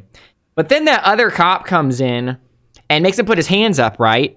And has him wiggle his fingers for some reason, even though he's wearing that power glove. I thought that was going to mess with the controls and swipe it to the fat suit. That would have been great. And have it set to that. And because I was thinking maybe he was actually fabricating a suit. And then because he was having to wiggle his fingers at gunpoint, it was going to pick the wrong one. And then when Eggman shows up, and because he's so crazy, he puts it on anyway. And I thought that was going to be how they kind of explain him wearing the weird, goofy suit from the game. Jim Carrey wanted really badly to wear the fat suit. The original I saw that suit. he said that. I mean, it feels like movie by movie he's transforming into the pipeline, into the Eggman that we're familiar with. I mean, this one he just looks the closest possible right now. He just has to put on weight. That's it. Mm-hmm. The pipeline. I just hope that he comes back for the third one. Yeah. So I guess that was just supposed to be. I guess that was just supposed to be a little reference on the monitor, because I really thought that was going to be a segue into them into making him wear the actual OG suit. That's a reference. Geo brought up he hopes that Eggman's gonna show up in the third movie or something. I think all the casting is pretty solidified. Because apparently it's been going around that Jim Carrey may retire from acting or something. Yep, that's why I was saying it. Yeah. Okay, have Metal Sonic kill him. He becomes the main antagonist. Freaking Tanuki. Why you gotta say this? Imagine how shocking it'd be if Metal Sonic kills Robotnik at the opening of the next movie. That's not happening. And then Agent Stone is the oh villain. my god. He Speaking of what were you saying? he freaking like Dr. Starlines it and just freaking nah. Well, you go on. They could do the arc from season 3 of Sonic X where they go to space. The Metarex?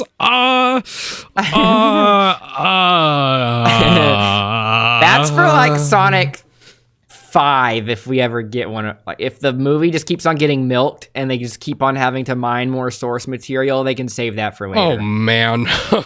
Sonic 8, he gets the werehog. I kind of Sonic feel like 8.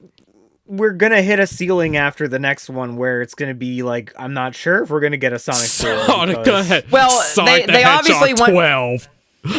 they obviously want to make it a trilogy thing, right? But I don't know if you saw, but they announced a series for Paramount Plus. Oh, I saw it the moment it was Oh. announced. Yeah. So I'm thinking they might want to sort of continue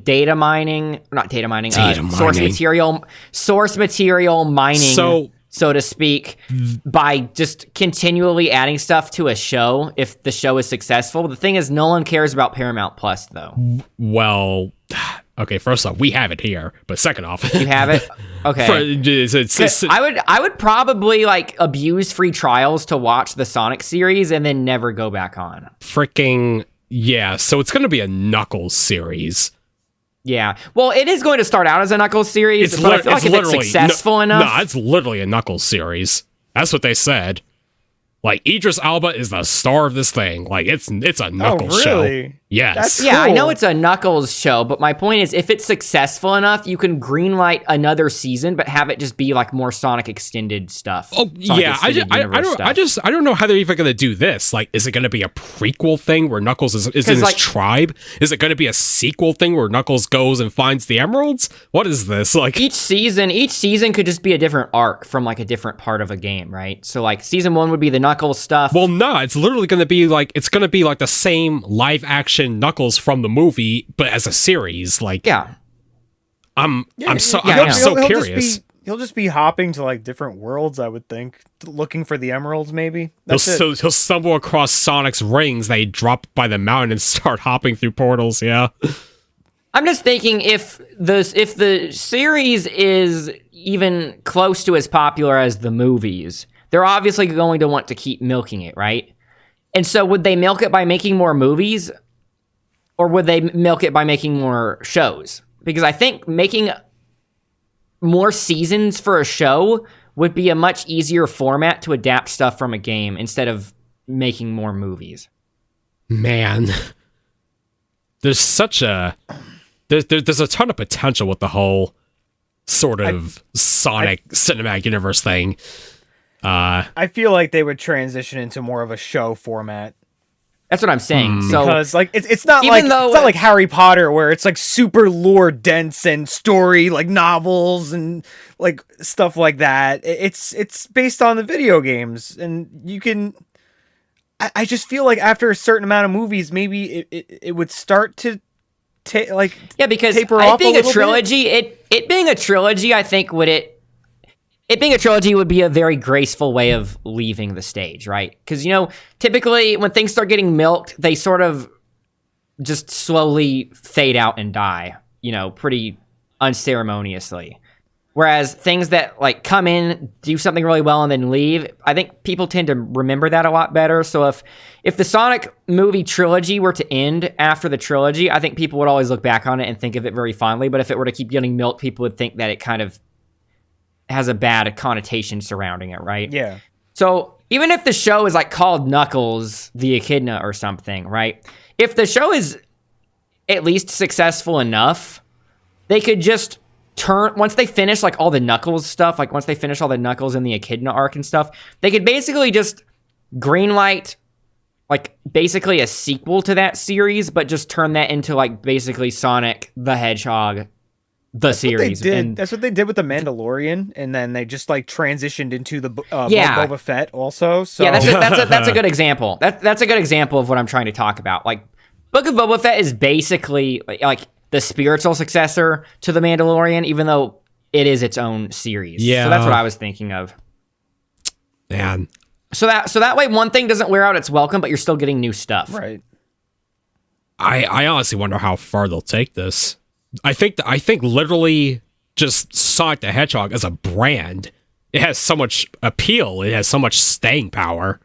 Like, I think Sega really got lucky with how good the movies were. I mean, for Christ's sake, we're still talking about Sonic 06 over 10 years later. I mean, like, Because, like, who knows if Sonic Frontiers is going to be good? That's going, whether it's good or bad, it's going to have some jank in it, right? We can all agree. Open world Sonic team, Sonic game is going to have some weird geometry and jank. With how long they are taking to get this thing out, I feel like they're going to try to make it as polished as possible. But yeah, it's a Sonic Boosting game. across an also- overworld on the Switch. it was also apparently delayed. It was supposed to come out last year, and Yeah. they delayed it to this year.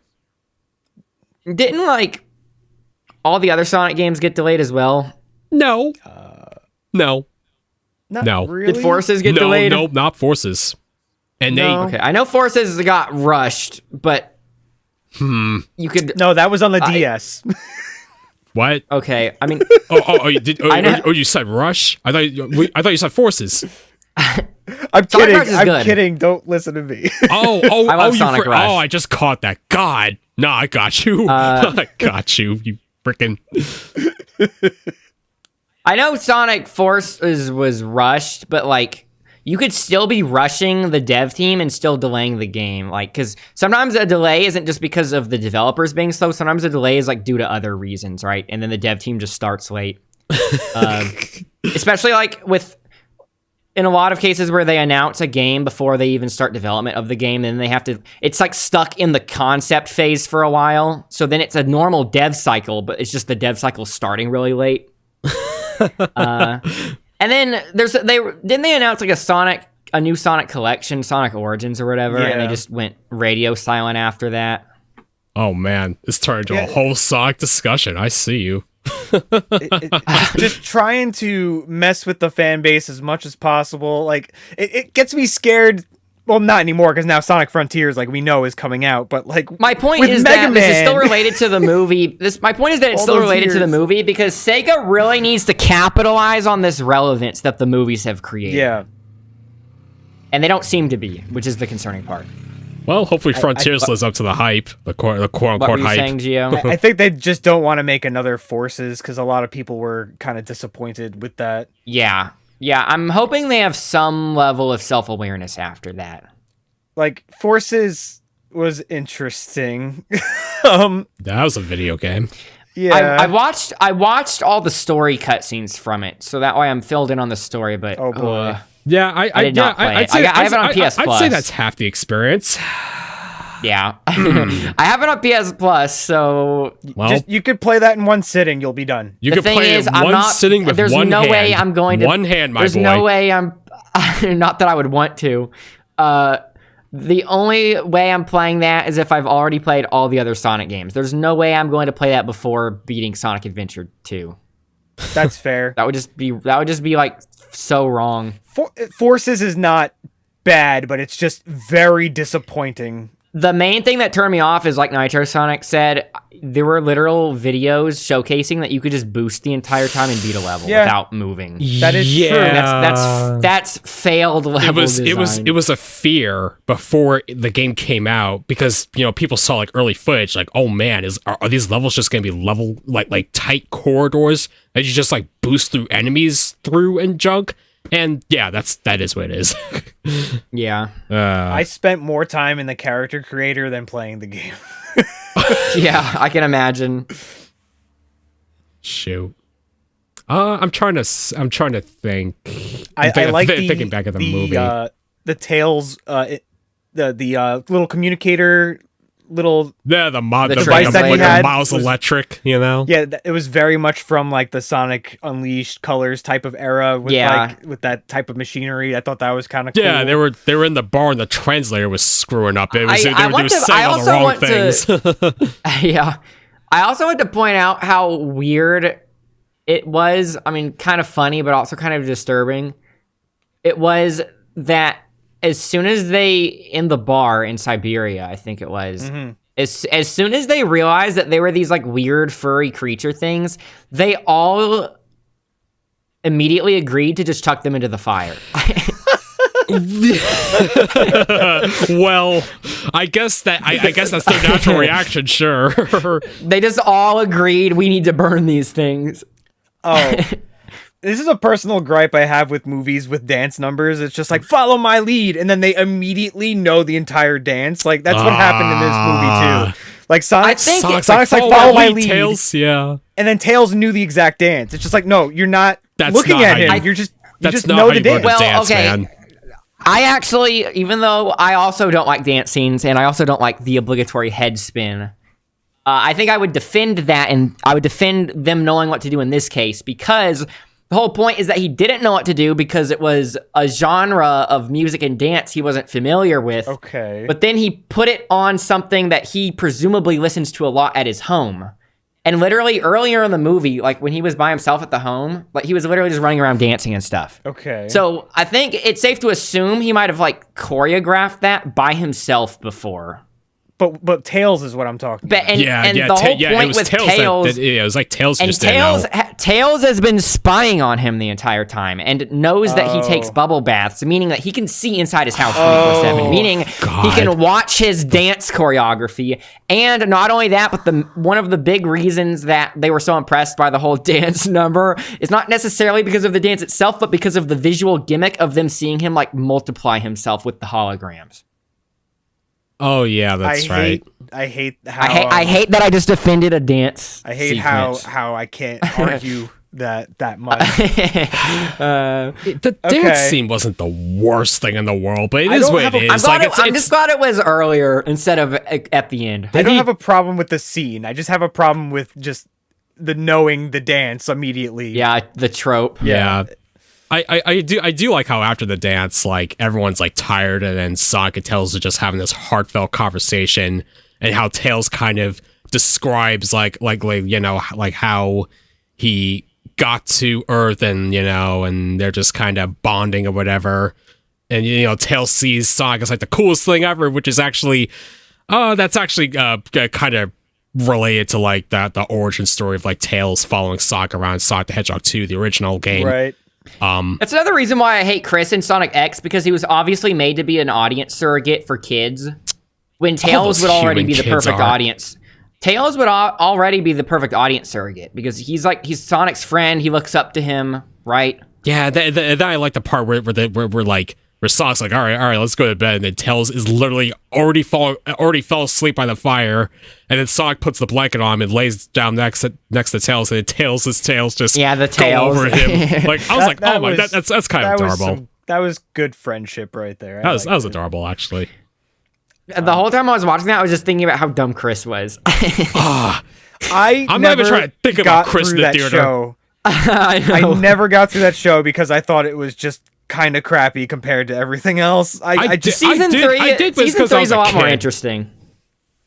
Oh yeah, like obviously your tolerance for that kind of stuff's higher when you're younger, because of course you just assume older. Yeah, now I freaking see this crap. You just absorb everything. Like I still have the damn lyrics from the Sonic Adventure games buried in my head. I could just pull out at any time I need. I want to fly high. I think another thing is that if you're like a kid watching something or playing a game, if something sucks, you just assume it's you not understanding it right. But then when you get older, you realize like, no, that actually sucks. I just ate it up, man. Like, when you're playing games, you're not as critical of the game because, you know, they're more novel, and if the controls in a game suck and you keep on dying, you just assume that you're bad at it. Right. And then you play it again later when you're an adult and the controls still suck, and you realize, oh wow, this is just a bad game. Right, but you made the game fun because you got good at it. You learned to tolerate the horrible jankiness of it. 'Cause I feel like maybe that's why like people look back on Sonic X more fondly than if they were to watch it now. Yeah. Absolutely. Oh, another cool detail about the movie, though, the Eggman robots, they morphed into like the Buzz Bombers from like the classic series. I think you mean the Eggman's robots. Look at all those Eggman's robots. Yeah. yeah. I like how they were the drones, like the animal drones from the games. Yeah, I liked that shift to being more like the games again. It was great. I love that. It didn't really make much sense for them being like animals, but I think they tried to make it a very deliberate point that Eggman kind of in the first movie he was just this really smart, egotistical guy, but then after he was stranded on that planet, he's like a little more insane. He's wacky. Because the drones in the first movie are not animal-like. They're not the wasps or anything. In the first movie. They're just like regular-looking drones. You got the modern-looking badniks. yeah, and then in this movie, they are actually like all the different animal badniks, right? Well, they kind of just look like them a bit. Yeah. There's definitely Buzz Bombers. I think they were waiting to do that until they thought it was more excusable with Eggman being a bit more insane. Because I think they pretty much try to like make that a super obvious point when he gets back and the coffee's made for him. Because remember in the first movies, said it was perfect how he made it. Yeah, and now it's not like enough. Yeah, like this mushrooms. time he said not enough mushrooms, which basically like is unnerving to Agent Stone because this is not the same guy that he knew the last time he saw him. Basically, God, Agent Stone was putting Eggman's face in all the coffees. I know. And the dude that walked up just stirred it away and looked all fierce. Yeah, that was funny. That killed me too. Holy crap. Anything else? I like the baseball scene at the end. I thought that was very fun. Yeah. Oh man, that's where you go full circle. Yeah. I think that proves that they actually had the plot for a sequel in mind when they made the first movie. I just remembered that's how Tails found out where Sonic was, because when Sonic in the first movie ran around the baseball field and, caused that blackout, like that's where Tails actually got the signal, right? I guess. Yeah, because obviously they didn't know if the first movie would be successful enough to greenlight a sequel, but I think that they definitely had at least a rough script for a sequel should it be greenlit. Just because of like all those connections from the first movie to the second movie. Yeah. Because obviously in the first movie he was basically like playing baseball by himself because he would run around to the different spots. So the fact that the baseball thing shows up again in the next movie, but like all the positions are filled, that seems very planned out. Sonic has friends now, and this was the big thing, is that Sonic is like doing things and trying to be hero. He doesn't really have as Tom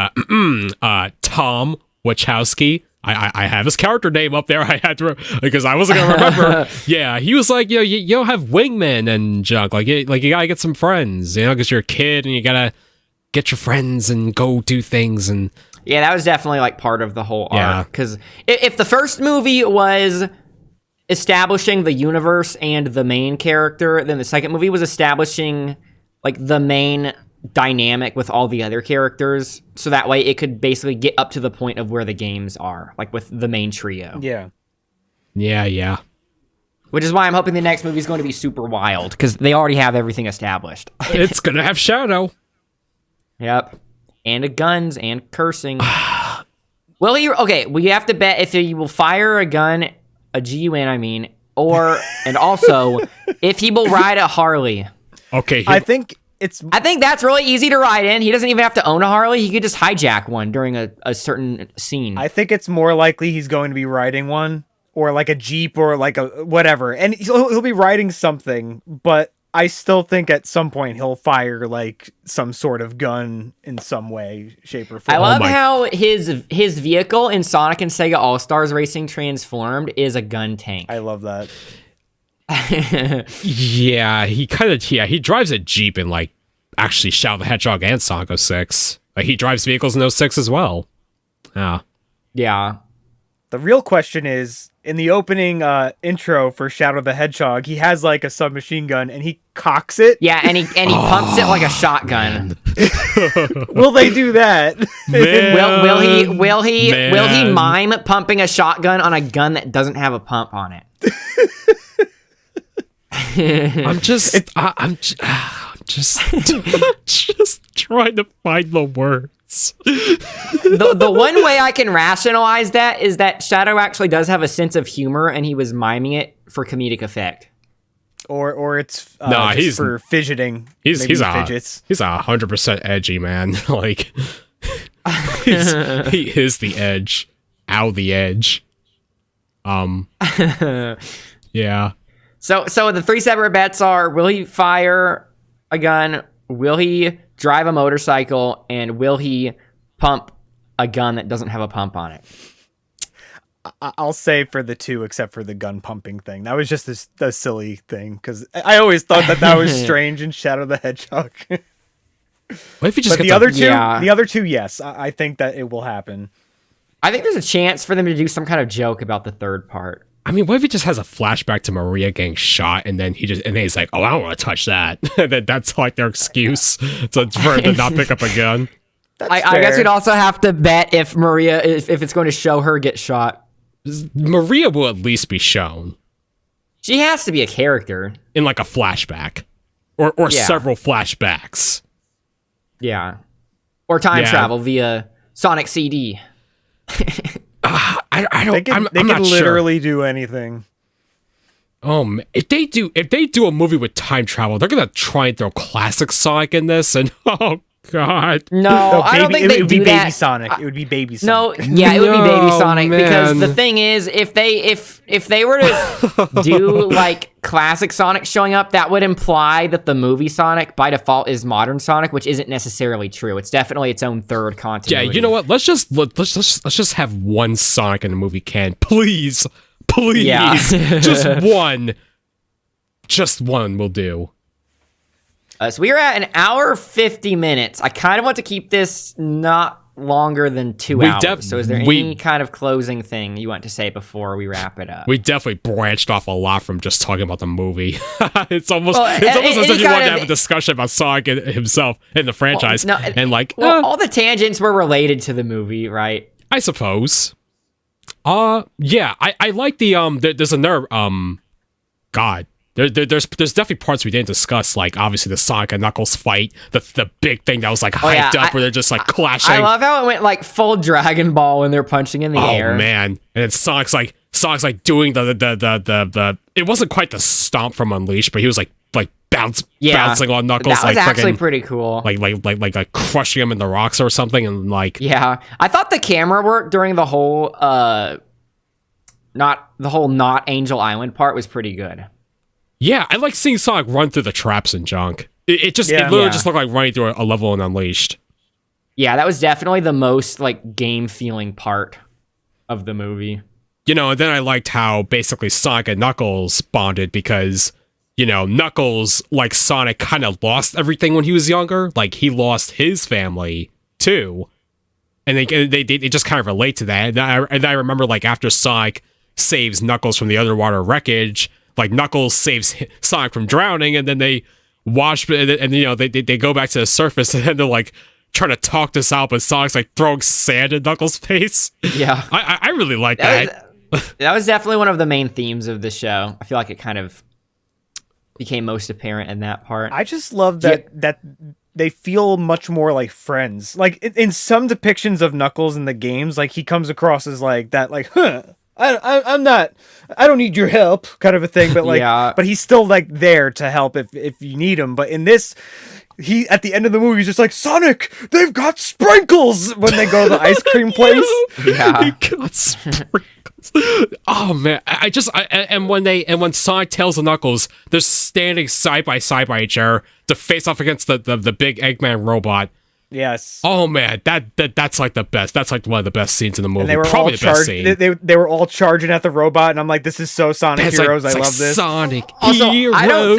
I don't think either of you guys have seen Mobile Fighter G Gundam, but I love that the Death Egg robot was controlled by essentially the mobile trace system, where it's just mocapping what you're doing. Oh well, there you go. That's awesome. Sure, yeah, that thing. Like, man, I'm thinking back at that scene. They're all running towards the robot. They're smashing robots in whatever way they can. Like Tails is flying, Knuckles is running and punching and junk. Like, man, there were a lot of shots during the whole team up sequences that looked like it could be a wallpaper or like a promotional poster or something. So many. Like with Sonic in the middle and them on the side, etc. You know, like there were several shots, like several classic like roll call team up shots. I'm just glad that they were all fast in some way. Like they're not obviously as fast as Sonic, but I was actually going to ask about that. So when Knuckles is chasing them in the car, they obviously established that Knuckles can keep up. Knuckles is not as fast as Sonic, but he is fast. Right, so they established that they're all pretty fast, but Sonic's still the fastest, right? Oh, yeah. So do we think Shadow is going to be as fast as Sonic, like with his skating shoes? Yes, but obviously going to be faster so. because of Chaos Control. Yeah. Oh man, Chaos Control IRL. Do we think they're going to actually define what Chaos Control can and can't do, unlike the games? Instead of it being a super convenient, they have to device. try to say something about that. I think that they will make it as a new way to just warp to other places. Like instead of the rings, like Shadow, they'll escape from Shadow and then he'll like warp to them with like Chaos Control, like onto whatever planet. It has to be more than that because that's just something they were already able to do. Chaos Control, aside from warping place to place, could also slow down time. Like it can manipulate time, I should say. Maybe Chaos Control will be how they go back in time to see. Well, they don't. You don't really time. No, actually, you can. You just need like two. Actually, you just need like two, and then you make a portal, and then you go through. What I'm saying is the time travel in Sonic CD is never really explained. Yeah, you just run past the post, and then you're just like... Yeah, they can tack that onto Chaos Control and make that what Chaos Control is, maybe. I just don't think Little Planet will be a thing. Oh, right, yeah, I know, I'm just joking. Man. I feel like it's funny to talk about. I don't feel like it's going to be in it. Little Planet would be on Sonic's World. I think we're definitely gonna get Space Colony Arc. That's what I like. Yeah, I actually do want that set piece. Either that or just Death Egg. Something in space is gonna happen. I know that. Yeah, it's just that's what it is. It's gonna. Oh yeah, and the other bet was: will Sonic have to wear a suit, or will he be perfectly fine in the vacuum of space? Man, I don't know.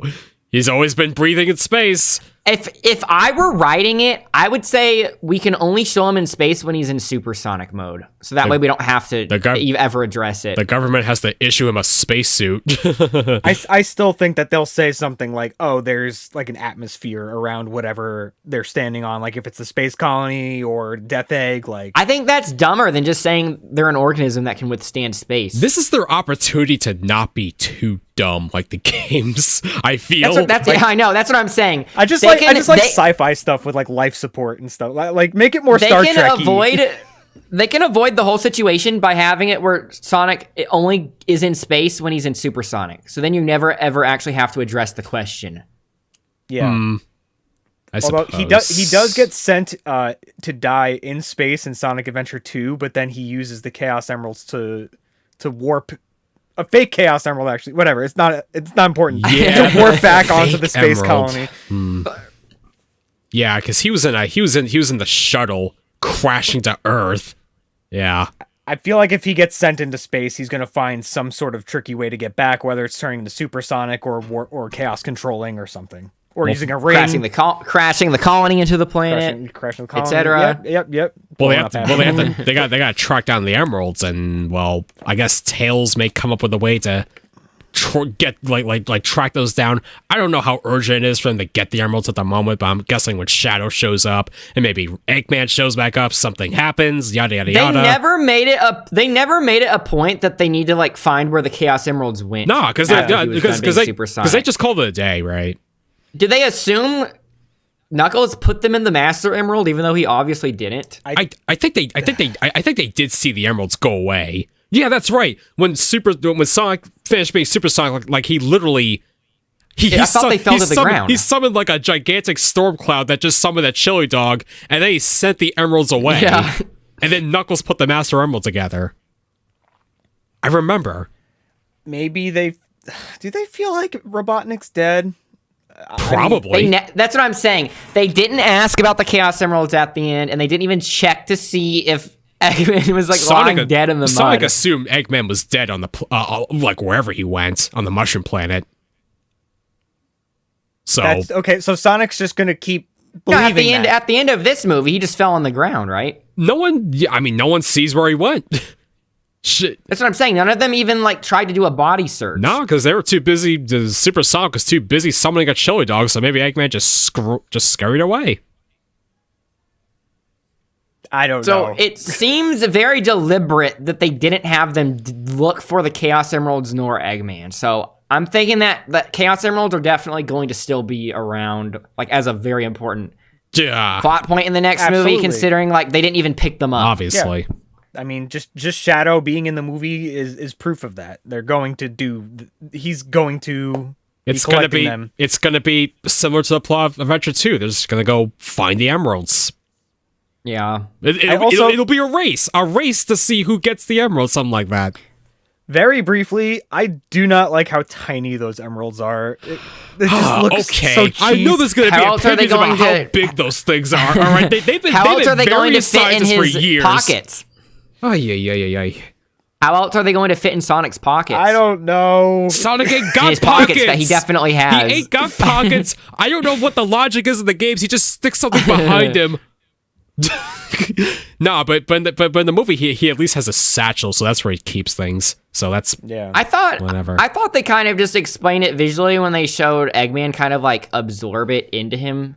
That when you have it, it kind of just sort of goes into you like an energy. That was a very interesting scene, right? Eggman absorbed, like he essentially became like Super Eggman.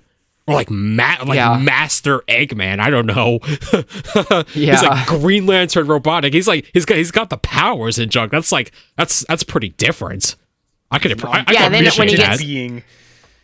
When he gets punched and the Master Emerald goes flying out, so I feel like you're not physically having it in your pocket. It's more of an ethereal thing. That could be a subtle reference to the beginning of Sonic 3, where Knuckles literally erupts from the ground and knocks the emeralds out of Super Sonic. Yeah. Look at me go. But yeah, I mean, there's obviously more to talk about, but I think we covered a lot. Yeah. We're over 2 hours, so I am once again asking if there's anything else. I am once again asking for a port. That too. Anyway. Yeah, no, I'm excited for the third one, and this movie was everything I wanted it to be. If you're gonna have the Hollywood type of format with like the real live actors and stuff, like they did as good of a job as they possibly could to tie it to the games with what they had, and obviously definitely one of the best video game movie adaptations ever, right? It seems as if almost everyone is happy with it. There's been tons of examples of video game movies that just aren't great. It's looking like the Sonic movies are finally breaking this trope. It's like whoa, video game movies can be good. Speaking of that, if you guys have time, once I hit stop recording, I want to ask you about the Uncharted movie if you've seen it. I have not seen that. I probably don't plan to watch it. Geo, have you seen it? No, I haven't seen it. I have literally only played through Uncharted 2. That's it. I've never played them. I've just watched my brother play through Uncharted 2, 3, and 4. I have a European Platinum copy of Uncharted 2 for the PS3. I just played through it. I was like, yeah, this is cool. Well, all right, what's next? Yeah, that's it. So, for anyone that is actually watching all the way to the end, or for anyone that skipped to the end, do you want to remind them what your links are? You first, Geo. So I'm GeoTheHero. You could find me on like YouTube, Twitch, Twitter, Instagram, all under GeoTheHero, and George Rotkamp. And while I also Isn't your Twitch GeoTheHero Live? it is GeoTheHero Live, but I hate because someone else took. I hate because that. someone else took GeoTheHero. I hate that so much. I messaged them like You have to mention it Wow, though. no one took They're my going to name. find the wrong on one. Twitch. It's GeoTheHero Live, and I play a lot of like action-y types of games. Some retro, some modern, but mostly action. Although lately I've had a Final Fantasy kick. It doesn't matter. And again, I am an illustrator, so you could find a lot of my art on my website, georgerotkamp.com, as well as my other socials as well. You guys can send me your links afterwards too, and I can put them in the video description. Oh, how wonderful. Yes, and speaking of that, I go by NitroSonic0. Hello. Yeah, you can find me on YouTube, on Twitch, on Twitter, on Instagram, and I have a Discord server as well, all under the same name. Yes. I introduced these guys as people that know a lot about Sonic, but NitroSonic also plays fighting games, and he's actually way better at fighting games than me, especially because he's able to somehow stay competent at almost every fighting game. I would not say exists. competent, man. I struggle to barely keep up with like being able to play more than one fighting game at once because it's so hard switching from one to another. Freaking give me a character for like 30 minutes. Okay, this is an anti-air. This is a sweep. This is a okay. Does this cancel into that? Okay, does that? Okay, that's a combo. All right, let's go online. Yeah, that's it. Yeah, and then I start doing muscle memory for a combo from a different character from a different game as soon as I go online. Sheesh. So anyways, with all that said, bye for now. I'm going to let you guys say bye too. Take it easy, guys. Yes, ciao. And there were no ciao in the movie, unfortunately. But you know what? The future. Damn!